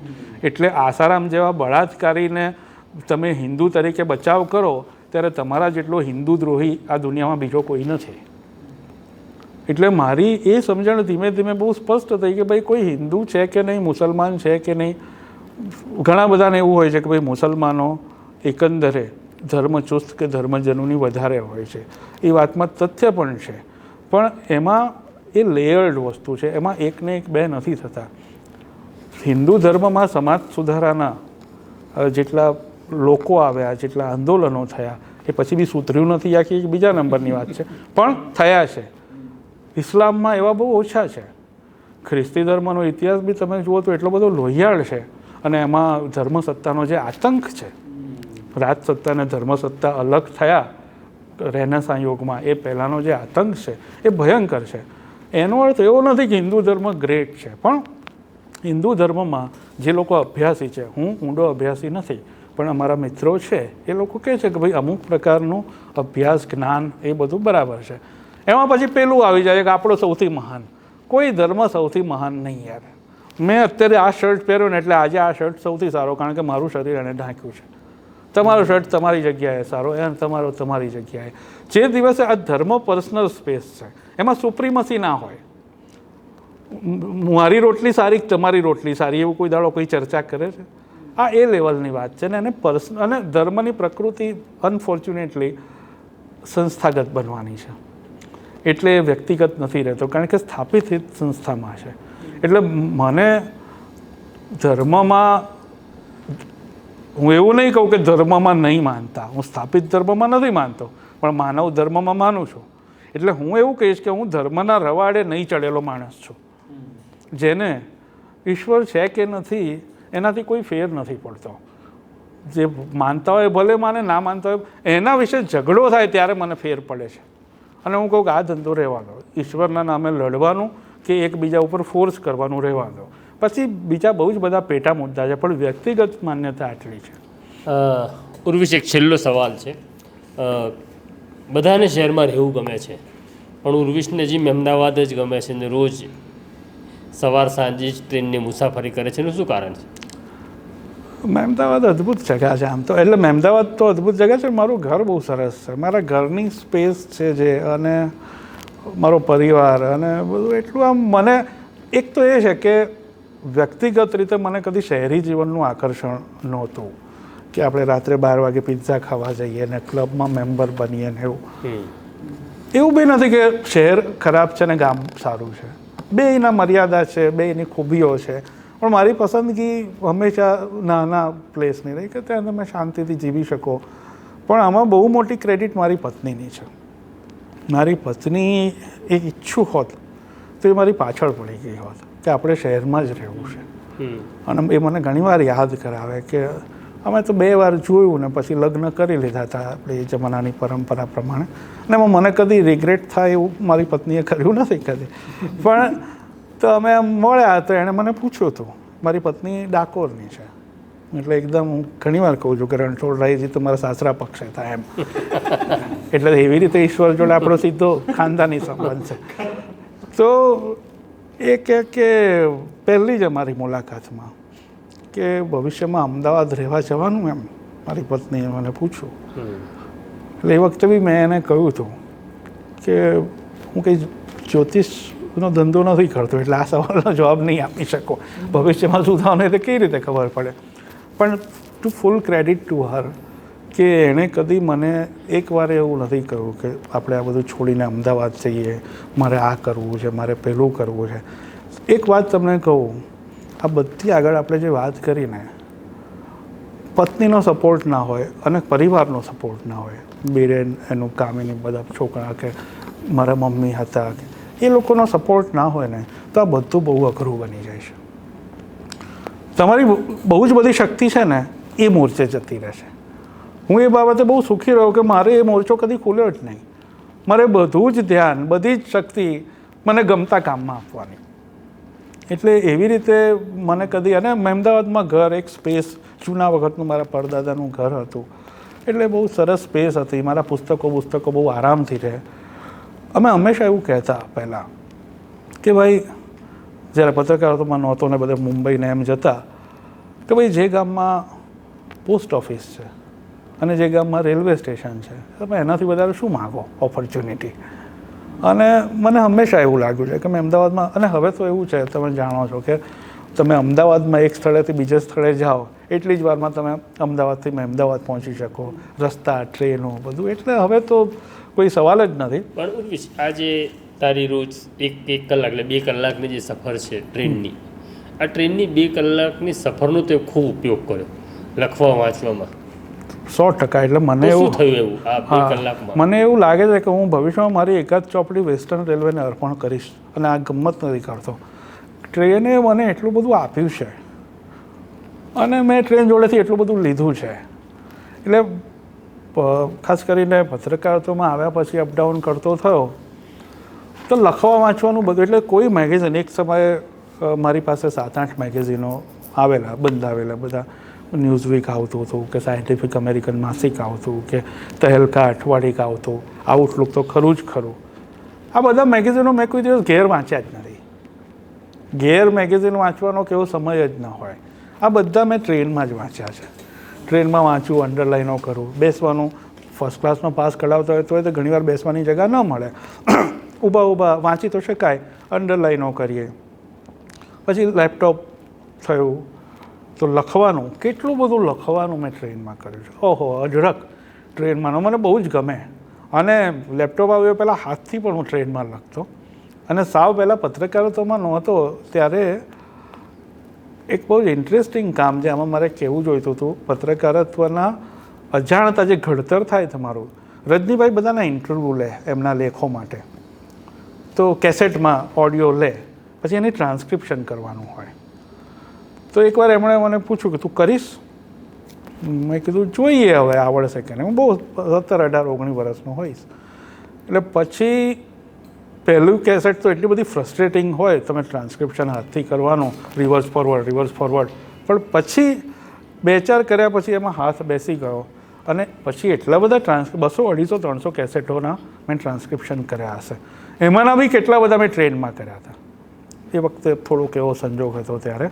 કે પછી થોડા વર્ષ પહેલાં આપણા બહુ જાણીતા ઇતિહાસકાર રામચંદ્ર ગુહા છે, એ ગાંધીજીનું જીવન ચરિત્ર કરતા એમની ગાંધી સિરીઝમાં. ત્યારે એમની પાસે કેટલાક પત્રો ગાંધીજીના અનુયાયીઓના એકબીજા પરના અને કેટલાક ગાંધીજી ઉપર આવેલા પત્રો હતા. તો આકાર પટેલ થકી એમને મારો સંપર્ક થયો અને પછી તો હવે મારે બહુ સારું દોસ્ત એટલે સંબંધ છે. તો એમણે મને કીધું કે આ તું ગુજરાતીમાંથી અંગ્રેજી કરી આપ. અને મારી સમજ માટે મેં કીધું મને ગાંધીજી પ્રકારનું કે એવું ના આવડે તો કે ના મારે આમાં કન્ટેન્ટ શું છે એ જાણવું છે. તો લગભગ 500 પત્રો હતા. એ 500 પત્રો મેં માત્ર ને માત્ર ટ્રેનમાં કર્યા છે. એક દાડો મેં ઘેર નથી કર્યો. એટલે એવી રીતે કેટલી વાર હાસ્ય લેખો, પછી નડિયાદ કોલેજમાં પત્રકારત્વ ભણાવતો હતો, ત્યાંથી નીકળું, બપોરે ભાસ્કર પહોંચવાનું હોય તો ઘણીવાર હું તંત્રી લેખો બસમાં જ લખતો હતો. બેસિક પેલું સાઇટો બાઇટો બધું જોઈ લઈએ ને પછી બસમાં. તો મને એ રીતે મુસાફરીમાં, અને હા આ થઈ શક્યું એનું એક કારણ કે મારી કોઈ કંપની નથી. હું આટલા વર્ષથી અપડાઉન કરું છું, મારું કોઈ ગ્રુપ નથી. અને ટ્રેનમાં કદી ચર્ચા નહીં કરવાની, પોલિટિક્સની તો બિલકુલ જ નહીં, કારણ કે પેલાને રસ ખાલી મણિનગર લાવવામાં જ હોય અને તમે બહુ સિરિયસલી એંગેજ થાઓ. એટલે એને કારણે મને જે સમય મળે એટલે હું ટ્રેનમાં ચડું. એટલે મને યાદ છે બહુ વર્ષો પહેલાં પ્રશાંત, આપણે સંદેશમાં હતા ને ત્યારે, કે હું સાબરમતી એક્સપ્રેસમાં જતો એ વખતે. સાબરમતી એક્સપ્રેસનો ટાઈમ ને ફર્સ્ટ ક્લાસ એનો હોય તો મહેમદાવાદથી અમે 2-3 જણા જ મહેમદાવાદના હોઈએ. તો વળતા એક ભાઈ આવે, એઝ્યોર ટેકનોલોજી કરીને કોઈ કંપની. હું એ વખતે ડાયરી લખતો રોજ. એ મને આ ચોપડી પત્રકારત્વની સફરમાં બહુ કામ લાગી. તો એક દાડો એ ભાઈથી રહેવાયું નહીં. મને કહેવાય તમે રોજ શું લખો છો અને કે શું તમે કરો છો શું એમ. એટલે પછી મેં એને કીધું. પછી હમણાં મને 20 વર્ષે 22 વર્ષે એ ભાઈ યાદ આવ્યા, કારણ કે એઝ્યોર ટેકનોલોજીવાળા ભાઈએ માઇક્રોસોફ્ટ પર કેસ કર્યો કે માઇક્રોસોફ્ટે એઝ્યોર નામ એમના કોઈ પ્રોડક્ટમાં વાપર્યું છે ને આમનું છે. હા, એટલે આવું એક બીજું એવું હતું કે ટ્રેનમાં હું પહેલાં પુસ્તકો બહુ ખરીદતો, સેકન્ડ હેન્ડ ખાસ કરીને. તો હું આમ સુતળીથી બાંધેલા લઈને આવું તો એક જણો મને કે આપણે પુસ્તકનું કરો છો કે ચોપડીઓનું એમ. મેં કીધું આ લગભગ એવું છે. એટલે ટ્રેને મને બહુ આપ્યું છે ને મેં ટ્રેન જોડેથી બહુ લીધું છે.